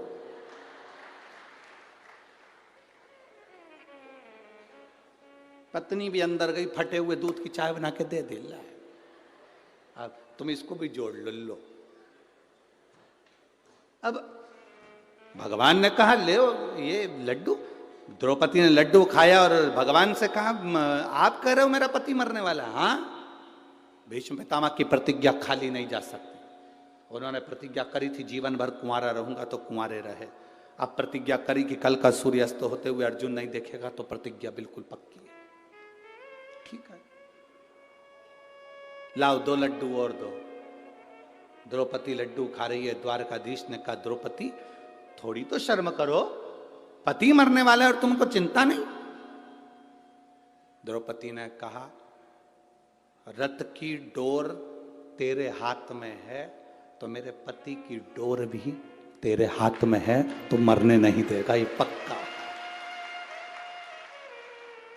अब सौंप दिया इस जीवन का सब भार तुम्हारे हाथों, है हार तुम्हारे हाथों में और जीत तुम्हारे हाथों। तू मरने नहीं देगा, ये पक्का। एक पत्र आया है, देखिए।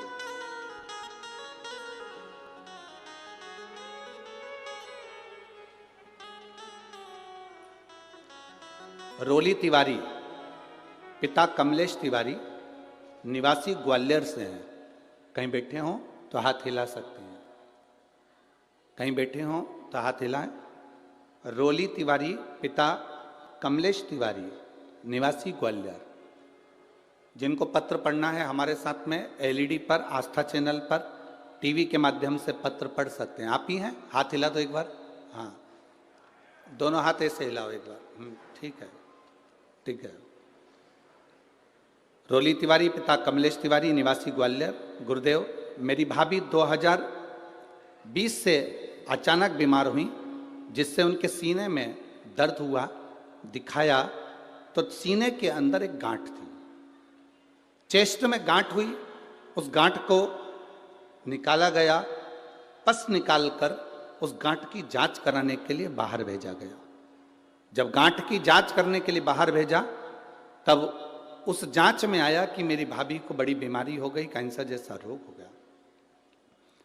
डॉक्टर ने ऑपरेशन का बोल दिया। हमने ऑपरेशन भी करवाया, पर ऑपरेशन कराने के बाद वो बीमारी और फैलती चली गई, आराम लगना बंद हो गया। भाभी बिस्तर पे पड़ गई, खा नहीं पाती, पी नहीं पाती, बहुत बीमार रहने लगी। तब हमने, किसी ने कहा, रोज एक हमारी पड़ोसन शिव जी को जल चढ़ाने जाती है, हमने उसके कहने पर पशुपतिनाथ का व्रत किया, पर भाभी को कोई आराम नहीं मिल पाया। दूसरी बार हमने फिर पशुपति व्रत किया। पशुपति व्रत करते करते हमने भाभी को शंकर जी पे चढ़ा हुआ जल देना प्रारंभ करा। जैसे ही शिव जी पर चढ़ाया हुआ जल देना प्रारंभ करा, तीसरा पशुपति व्रत हुआ गुरुदेव, जो 2020 से पलंग पर पड़ी थी, एक अंश भी हिल नहीं सकती थी, उठ नहीं सकती थी, चल नहीं सकती थी, खा नहीं सकती थी। हम बाबा का क्या गुणगान करें गुरुदेव, बाबा बाबा है। हमने शिवजी पर जल चढ़ाकर उसको देना प्रारंभ करा और एक बेलपत्री उसको देना चालू करी। बाबा की कृपा से उसकी रिपोर्ट भी नॉर्मल आई और 16 अगस्त से उसने चलना फिरना बाबा की कृपा से चालू कर दिया। अब उसको आराम है। आराम है बाबू, हाथ हिलाइए एक बार, दोनों हाथ। हर हर महादेव। बैठिए। गुरुदेव, डॉक्टर ने भी कह दिया इसका रोग समाप्त हो रहा और बाबा की कृपा होना प्रारंभ हुई। ये आपका विश्वास, आपका भरोसा, आपकी दृढ़ता, आप जिस विश्वास से, जिस भरोसे से शंकर भगवान को जल चढ़ाते हो, शिव उस जल को अमृत तत्व में परिवर्तित कर देता। खाली न जाता कोई दर से तुम्हारे, खाली न जाता कोई दर से तुम्हारे, मैं भी खड़ा हूँ नन्ही बाहें पसार, अपने हृदय लगा लो, लगा लो, गिरा जा रहा हूँ, उठा लो, भोले अपने दर से अब तो न टालो, गिरी जा रही हूँ, उठा लो, उठा लो। वो कृपा जब करता है। अभी हमने कहा कि महाराज जी कथा करवाए, गुरु बाबा की कृपा हुई, यजमान पर कृपा हुई, कथा हुई, ददरुआ धाम सरकार के पावन चरणों में कथा का लाभ ले रहे हैं। हम इतना जरूर कहेंगे, अगर बालाजी ने, हनुमान जी ने तुमको यहाँ कथा सुनने के लिए बुलाया है शिव जी की, तो खाली तो नहीं जाओगे, ये झोली भरी जरूर जाओगे, निश्चित है। बोल बम का नारा है। आप उसके भरोसे पर आए, उसके विश्वास पर।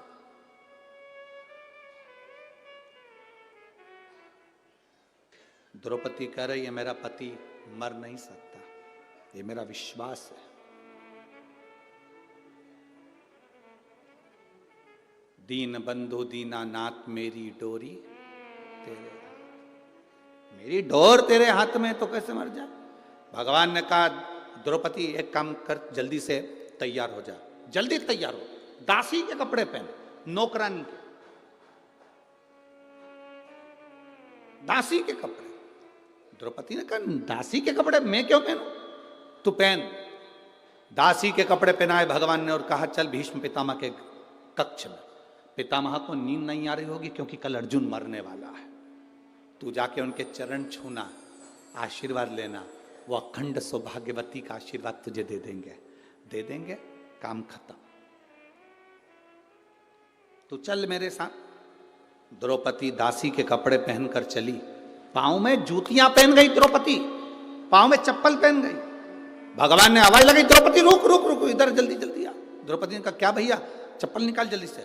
द्रौपदी के पांव की जूतियों को, चप्पल को भगवान ने चप्पल में चप्पल फंसाया और काली कम्बल ओढ़कर एक वृक्ष के नीचे चप्पल का टेका लगाकर मेरा द्वारकाधीश सो गया। मेरे द्वारिका के नाथ सो गए, चप्पल का टेका लगाकर काली कम्बल ओढ़कर जो मेरा द्वारका का नाथ सोया। द्रौपदी को कहा कोई पूछे कि अंदर क्यों जा रही हो, कहना मैं दासी हूं, झूठे बर्तन उठाने जा रही हूं। चले गए। दरवाजे पर जैसे पहुंचे द्वारपालों ने मना करा, तुम कौन? दासी।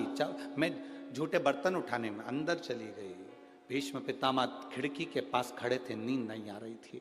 द्रौपदी ने चरण पकड़ लिए। भीष्म पितामह को लगा दुर्योधन की पत्नी रोज सुबह जल्दी स्नान करके मुझे प्रणाम करने आती है, आज और जल्दी आ गई। उनको क्या मालूम था, वो तो समझे दुर्योधन की पत्नी है, उनको क्या मालूम था कि ये द्रौपदी है। उन्होंने तुरंत जो देखा, द्रौपदी तो इतना इतना पल्लू लेकर गई थी, क्योंकि सेविका थी, दासी थी। दासी इतना पल्लू करके जाती थी राजभवन। सेविका पल्लू का फायदा कितना है? माताएं 2 बार पल्लू करती है, एक बार शादी कर कर आती है तब इतना पल्लू रखती है, क्योंकि मुंह दिखाई होती है तो सोने की रकम मिलती है। और दूसरी बार माताएं इतना पल्लू जब रखती है जब घर में कोई बुढ़ा बुढ़ी मरता है, कोई बुजुर्ग जब मरता है तब इतना पल्लू रखती है, क्योंकि आंख में आंसू तो एक भी नहीं आता, बस अंदर डिजाइन में चिल्लाती रहती है। अब बोले तो बोले क्या? पहले था पल्लू का नियम इतना, धीरे धीरे यहां आया, फिर यहां।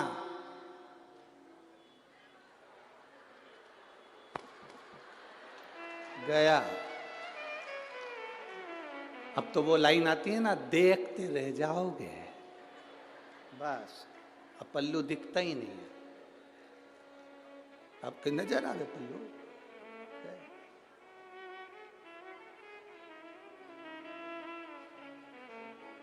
पहले के समय में होता था। नानी बाई का मायरा सुना है आप लोगों ने? जम के तो बोलो जरा।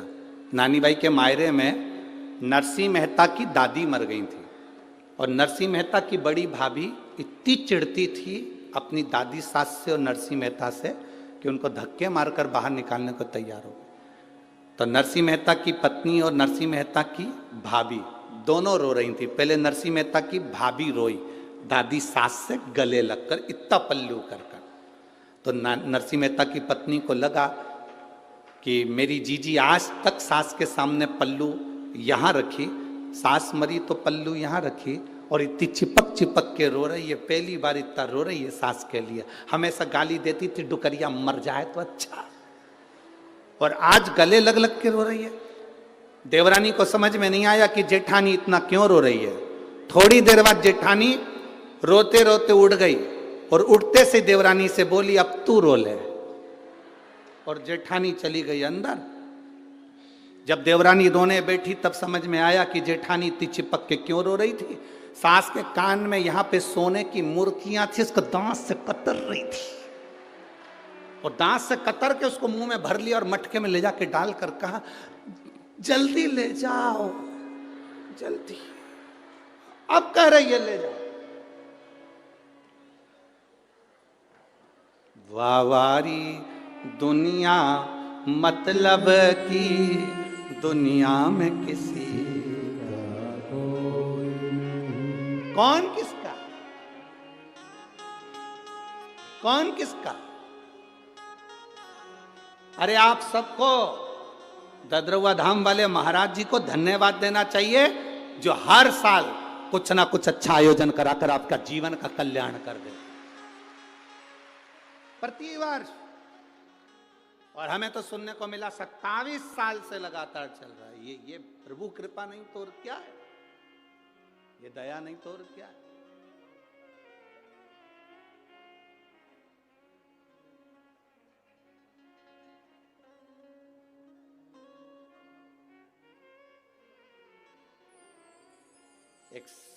एक संत वो होते हैं जो केवल अपने अपने वालों को खिला देते हैं, अपने अपने वालों के लिए कोई आयोजन अरेंज कर लेते हैं, पर ये वो संत हैं जो केवल अपने वालों के लिए नहीं सबके लिए करते रहते हैं। ये वो संत है, सहज नहीं। संत का जो स्वभाव होता है वो यही होना चाहिए। निर्मल मन सो मोहि, निर्मल।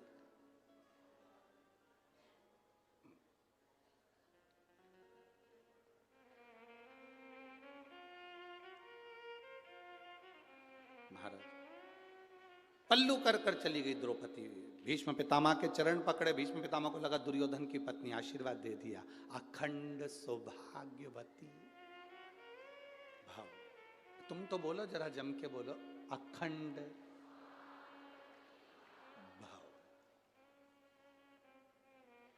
फिर से बोलो, हाथ उठा के तो बोलो, हाथ उठा के, अखंड सौभाग्यवती भाव। फिर से बोलो,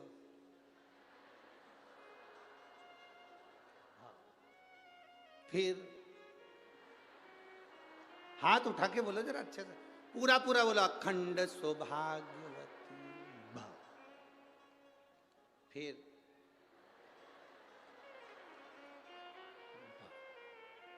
वापिस। फिर नहीं, हम तुमसे बुलवा कर इसलिए देख रहे हैं क्योंकि सुदामा जी द्वारका गए थे और जब उन्होंने, द्वारकाधीश ने सुदामा जी से कहा था, देखो तुम्हारी बहुएं तुम्हें प्रणाम करने के लिए आएंगे, तुम्हारी सब घर की मेरी जितनी पत्नियां हैं सब प्रणाम करने आएगी, तुम आशीर्वाद देना। सुदामा जी के पास में द्वारकाधीश बैठ गए थे और सब रानियों से कह दिया था, मेरा दोस्त आया है, उम्र में बड़ा है, सब प्रणाम करना। एक एक रानी आना लाइन से, आशीर्वाद लेके जाना। सब लाइन आती रही। इसलिए हम प्रैक्टिकल कर रहे हैं कि उन्होंने 16,108 बार कैसे दिया होगा। अभी कितनी बार दिया तुमने? 4 बार। चालू हो जाओ, 16,108 चालू, चालू करो, हाथ उठाकर, अखंड सौभाग्य। 5, 6, हाथ पूरा उठाओ, 7, 8, 9, 10। आज ददरुआ धाम में पूरी प्रैक्टिस अपने ही करना है। फिर वापिस बोलो, 11। बस सुदामा जी भी यही कर रहे थे, आशीर्वाद दे रहे थे, अखंड सौभाग्यवती भव, अखंड सौभाग्यवती भव, अखंड सौभाग्यवती भव, अखंड सौभाग्यवती भव, अखंड सौभाग्यवती भव, अखंड सौभाग्यवती भव, अखंड सौभाग्यवती भव, अखंड सौभाग्यवती भव। थोड़ी देर बाद द्वारकाधीश से पूछा, कन्हैया इधर। कन्हैया बोला, क्या तेरी है? हाँ अपनी है, चलने दे। अखंड सौभाग्यवती भव, अखंड सौभाग्यवती भव। 60-70 निकल गई। कन्हैया ये भी तेरी है? हाँ अपनी है। सौभाग्यवती भव। अखंड गायब हो गया। सौभाग्यवती भव, सौभाग्यवती भव, सौभाग्यवती भव, सौभाग्य। कन्हैया 200 और निकल गई। ये भी तेरी है? हाँ चलने दे। भव, भव, भव, भव। कन्हैया ये भी तेरी है? हाँ कितनी है? 16,108। कन्हैया, सुदामा जी बोले, मुझे मेरे घर छोड़िया, मेरी पत्नी को अखंड सौभाग्यवती का आशीर्वाद की जरूरत पड़ जाएगी, छोड़िया मुझे, मैं नहीं दे सकता। कन्हैया बोले, अभी तो तेरी बहुएं आई हैं, इसके बाद इनके बच्चे आएंगे। तो कन्हैया ने जैसे ही कहा तो सुदामा जी ने पूछा, कितने बच्चे हैं? भगवान कृष्ण बोले, शंकर जी की कृपा से एक एक रानी से 11-11, 10 छोरा 1 छोरी, 1,77,186। सुदामा जी सिंहासन से नीचे गिर गए। रेन दे दादा, पूरा जिला यहीं बसा लिया। रेन दे, तू मेरे घर छोड़िया। तुम पूरी सुदामा जी की कथा देखना। सुदामा जी जैसे आए थे वैसे और डंडा टेक के गए, इतना दे गए। दादा, लोग कह रहे थे कि भगवान द्वारकाधीश ने 3 लोक का राज्य दिया। कोई द्वारकाधीश से पूछे सुदामा ने क्या क्या दिया, क्या नहीं दिया। अब भीष्म पितामह ने कह दिया, क्या बोले भीष्म पितामह द्रौपदी को? बोलो, जम के बोलो, हम तुमसे इतना नहीं खिलवाएंगे, बोलो जम के बोलो। अखंड सौभाग्यवती भाव। जैसे ही कहा भीष्म पितामह ने, द्रौपदी ने अपना पल्लू ऊंचा करा। जैसे ऊंचा करा तो भीष्म पितामह ने कहा, द्रौपदी तू? द्रौपदी कहती है, पितामह अब तो कल देखूंगी। मेरा अखंड सौभाग्य रहता है कि अर्जुन नहीं रहता है, आपने संकल्प लिया। चली गई द्रौपदी, पितामह, नींद उड़ गई पितामह की। रात्रि को पितामह ने एक पत्र लिखा, उस पत्र को बाण पर लपेटा। भीष्म पितामह ने ध्यान लगाकर देखा, इसको यहां भेजा किसने? तब ध्यान में आया पितामह कि इसको भेजने वाला कोई दूसरा नहीं था। चप्पल का टेका लगा के काली कम्बल ओढ़ के आराम से सो गया है। अपने को बेचैन कर दिया, खुद चैन से सो गया है। बताओ, हद हो गई।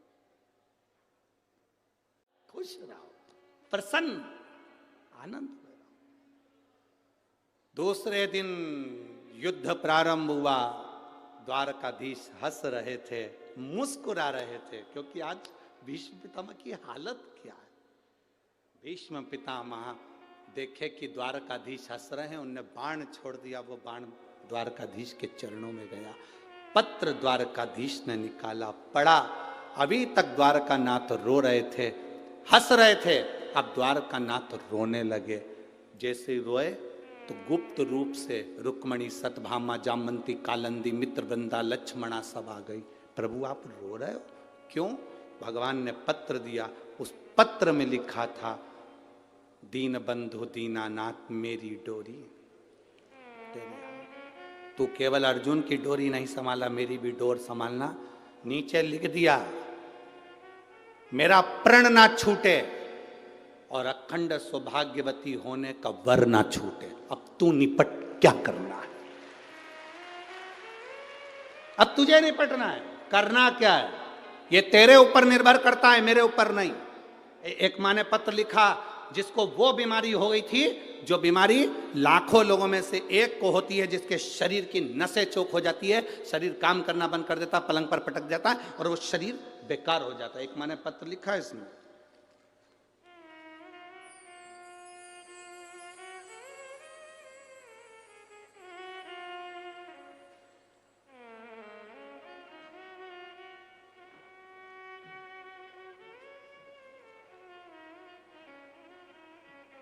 शंभु शरण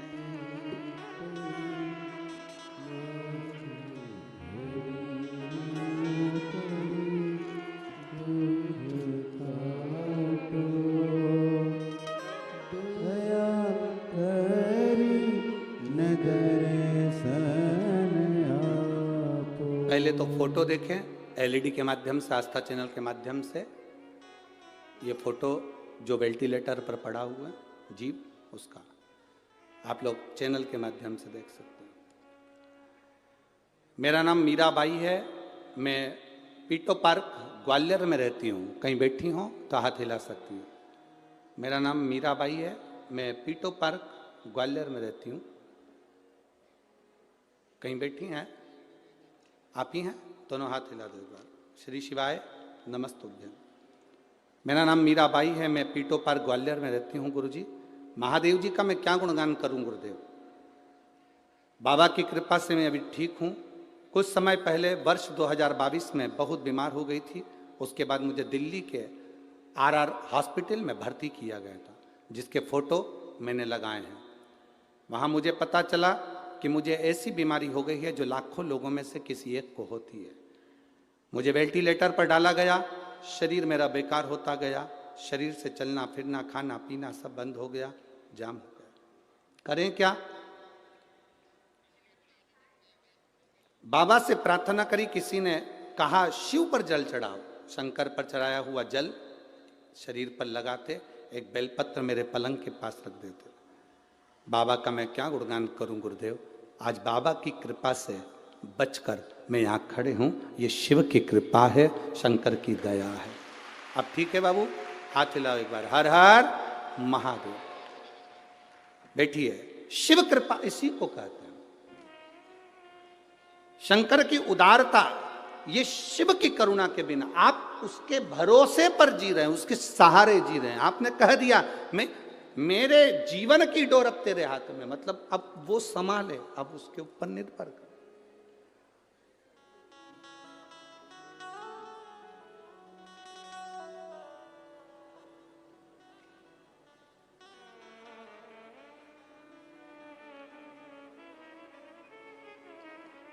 अब सौंप दिया इस जीवन का सब भार तुम्हारे हाथों। संपूर्ण जीवन का भार हमने उसको दे दिया। अब हमारा नहीं कुछ, हम उसको दे दिए।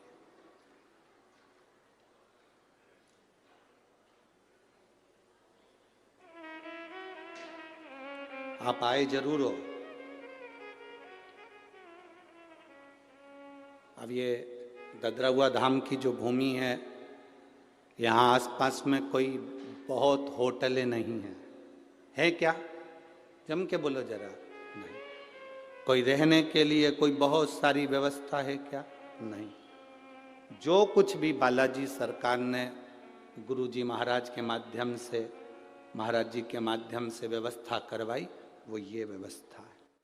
अब तुम यहाँ किसी रिश्तेदार से मिलने के लिए नहीं आए। यहाँ 5 दिन तुम डेरा जमा कर डॉक्टर हनुमान जी से शिव महापुराण की कथा सुनने के लिए अगर आए हो, तो ये मेरा विश्वास कहता है इस डॉक्टर का इलाज चालू हो गया और ये शंकर रूपी कथा का रस तत्व तुम्हारी जीवन में पहुंच गया, तो 5 दिन की कथा के बाद तुम्हें किसी डॉक्टर के पास जाने की जरूरत तो नहीं है। उसकी भक्ति करें, उसका स्मरण। एक पत्र और है, देखिए।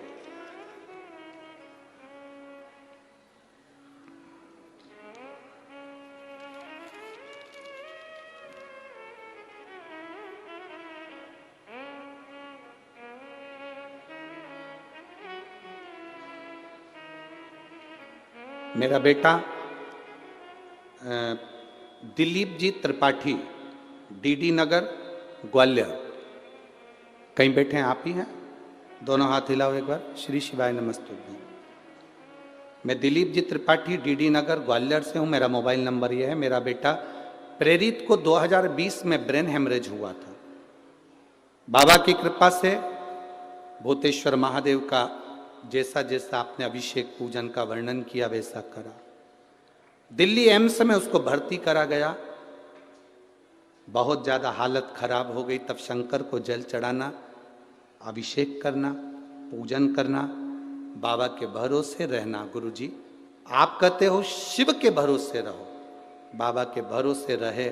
इसलिए बाबा की कृपा से मेरा बेटा ठीक होकर आ गया और बाबा की कृपा से हम यहाँ नमन करने के लिए, प्रणाम करने के लिए आए। एक बार दोनों हाथ हिलाकर हर हर महादेव। बैठिए। शिव तत्व की प्राप्ति इसी को कहते। आपका भरोसा जितना दृढ़ होगा, भगवान की प्राप्ति उतनी सरलता से, उतनी सहजता से।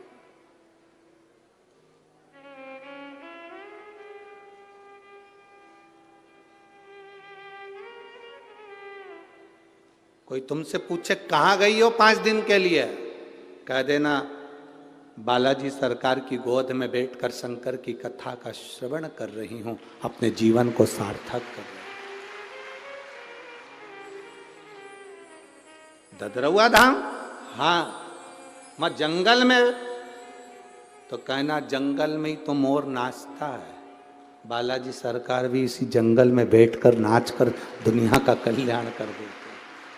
इस जंगल में, हाँ, उसकी प्राप्ति का केंद्र बिंदु है। कहीं शहर में कथा होती तो मन भटकता कि वहां भी हो जाऊं, वहां भी हो जाऊं, वहां पर भी हो जाऊं। यहाँ तो 6-7 बजे के बाद तुम्हारा मन क्या, तुम ही नहीं भटकोगे। मन क्या, तुम ही ना भटको। रहने दो दादा, यहीं बैठो और ढोलक पीट पीट के हरिओम में। मेरा भोला नगर। अब तुम्हारा मन करे सो तो चल, कहाँ जाना, बस यहीं बैठे भजन करा, स्मरण करा, कीर्तन करा, मंत्र जाप करा, नाम जाप करा, 5 दिन तक जपते रहे उसका नाम श्री शिवाय नमस्तुभ्यम बोलते रहे और अपने जीवन को सार्थक बनाते रहे। इससे बढ़कर सुख क्या है? इससे बढ़कर आनंद क्या है? लिख दिया, मेरा संकल्प भी नहीं टूटना चाहिए और मेरा आशीर्वाद भी नहीं छूटना चाहिए, उसके भरोसे छोड़ दिया। रानियों ने पूछा द्वारकाधीश से, क्यों रो रहे हो? पत्र पढ़ लो। पत्र पढ़ा तो रानियों ने कह दिया, क्यों चिंता करते हो? भीष्म पितामह ने जितनी एकादशी करी शायद दुनिया में किसी ने इतनी एकादशी नहीं करी।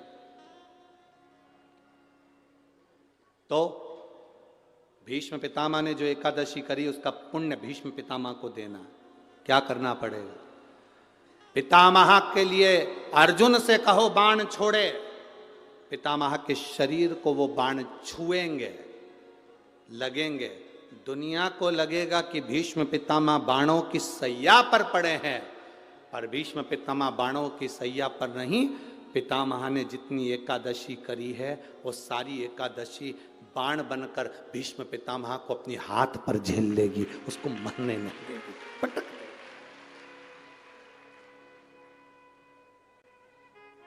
जिसको इतने सारे बाण चुभे हों उसको कितना कष्ट होगा, पर भीष्म पितामह का पूरा शरीर देखो, पूरी कथा देखो, भीष्म पितामह की महाभारत को उठाकर एक एक पर्व को पढ़कर देखना, उसमें भीष्म पितामह बड़े आनंद से बाणों की सैया पर पड़े।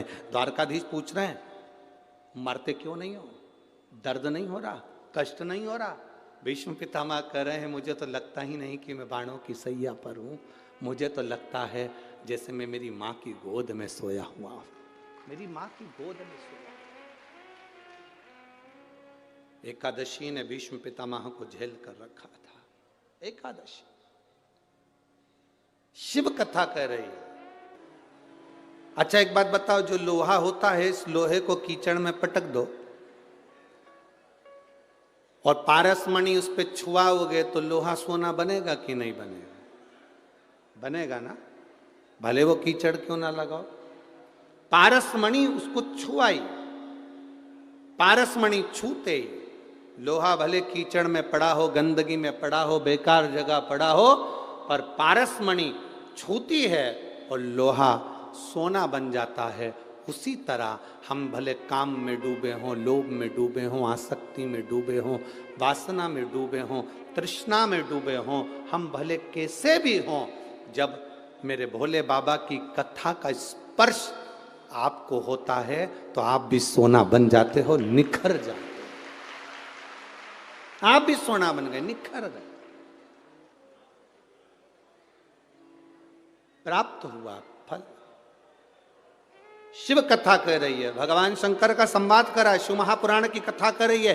देवराज को लगा कि आखिर इतना क्रोध, इतना चिड़चिड़ प्रवृत्ति, इतना विचार गलत। शिव मंदिर से बाहर आया, धन था, एक भोजन और एक धन।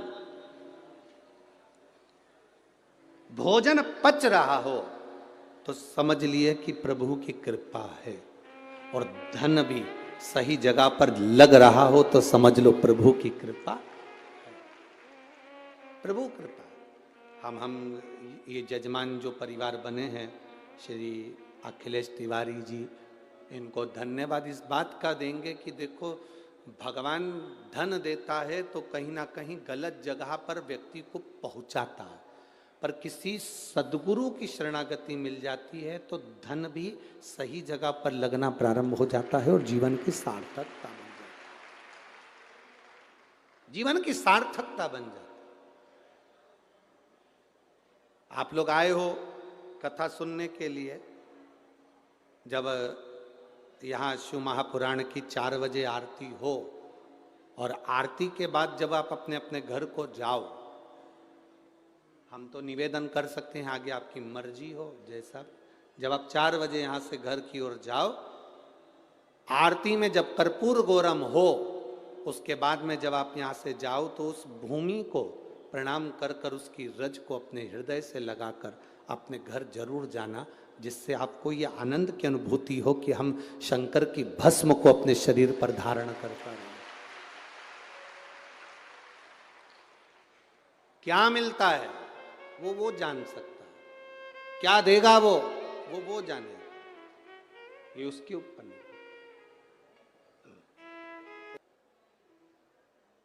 आपके पास में भी अनजाना व्यक्ति कोई बैठा हो, अपन को क्या मालूम। इसलिए तो आप लोगों से कहते हैं सिर पे पल्लू डाल कर आया करो, मोबाइल, पर्स, अंगूठी, सोना चांदी, हीरा पन्ना सब घर छोड़कर आओ। यहाँ तो शंकर रूपी कुबेरेश्वर महादेव है और ददरउआ बालाजी हैं, उनका आशीर्वाद लेकर जा। कुछ लेकर मत आ, बाबा का भजन करने आ, स्मरण कर। मंदिर के बाहर चप्पल रह जाती है तो भगवान के दर्शन में भी मन नहीं लग पाता। बोलो री जी और सही है कि गलत है? बेटी जरूर है पल्लू मल्लू डाल के भगवान के, आरती भी कर रही है, मात पिता।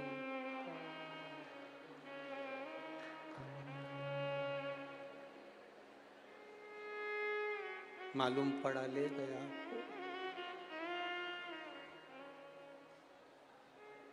पति से कहा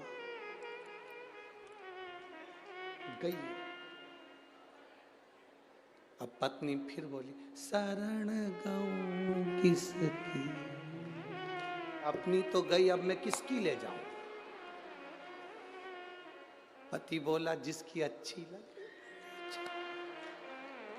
और जिसकी चप्पल छूटी थी मंदिर के बाहर, वो इसलिए छूटी थी, भगवान से रोज प्रार्थना करती थी, बहुत दुखी हूं, बहुत कष्ट में हूं, मेरा दुख मिटा दो।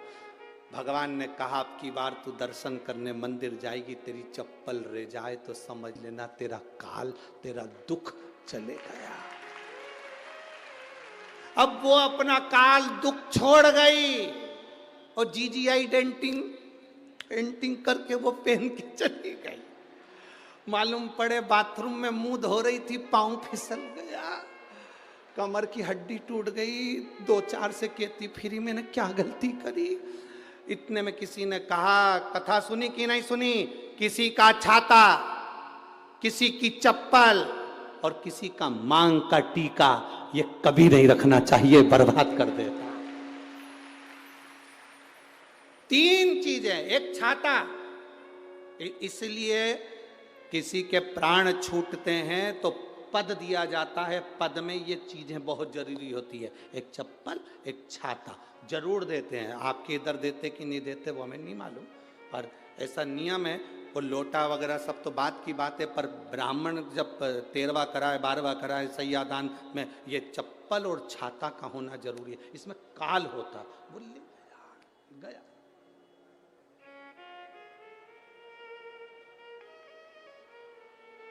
दे दिया, बहुत जरूरी।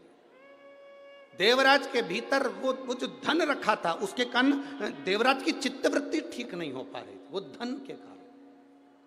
अब देवराज की चित्तवृत्ति ठीक नहीं हो रही थी, इसलिए देवराज धन को लेकर बेलपत्री के वृक्ष के नीचे आया। उसको नहीं मालूम कि बेलपत्री का पेड़ है, उसको ज्ञात ही नहीं, उसके स्मरण में नहीं। जो नहीं जानता था कि बेलपत्री में क्या फल है, वो भटकता रहा। जिसने बेलपत्री का प्रयोग करा, उसके जीवन को मालूम पड़ गया कि बेलपत्री में सुख क्या है। जो शंकर भगवान पे चढ़े हुए जल के महत्व को नहीं जानता था, वो चढ़ाकर चले जाता था, पर जिसने शिव महापुराण की कथा को जब से सुनना चालू करा, शंकर भगवान पे चढ़े हुए जल का आचमन करना प्रारंभ करा, तब मालूम पड़ा कि शंकर के जल का क्या प्रभाव है। मंदिर में झाड़ू लगाने का, मंदिर में पोछा लगाने का, मंदिर के जाले साफ करने का, मंदिर में सफाई करने का, मंदिर में पुताई करने का क्या फल है, जो करता है उसको मालूम है। आपका विश्वास जितना दृढ़ होगा। धन है, चोरी का धन लाया था, बेलपत्र की पेड़ की छांव में आया, उस चोरी के धन ने असर नहीं करा। तब मां जो जल चढ़ाती थी उसका पुण्य इसके खाते में आया और इसको भगवान शंकर लेने के लिए आए, परम धाम मिल गया। आगे वर्णन आता है, बिंदुक नाम का ब्राह्मण जल में डूब कर मर गया।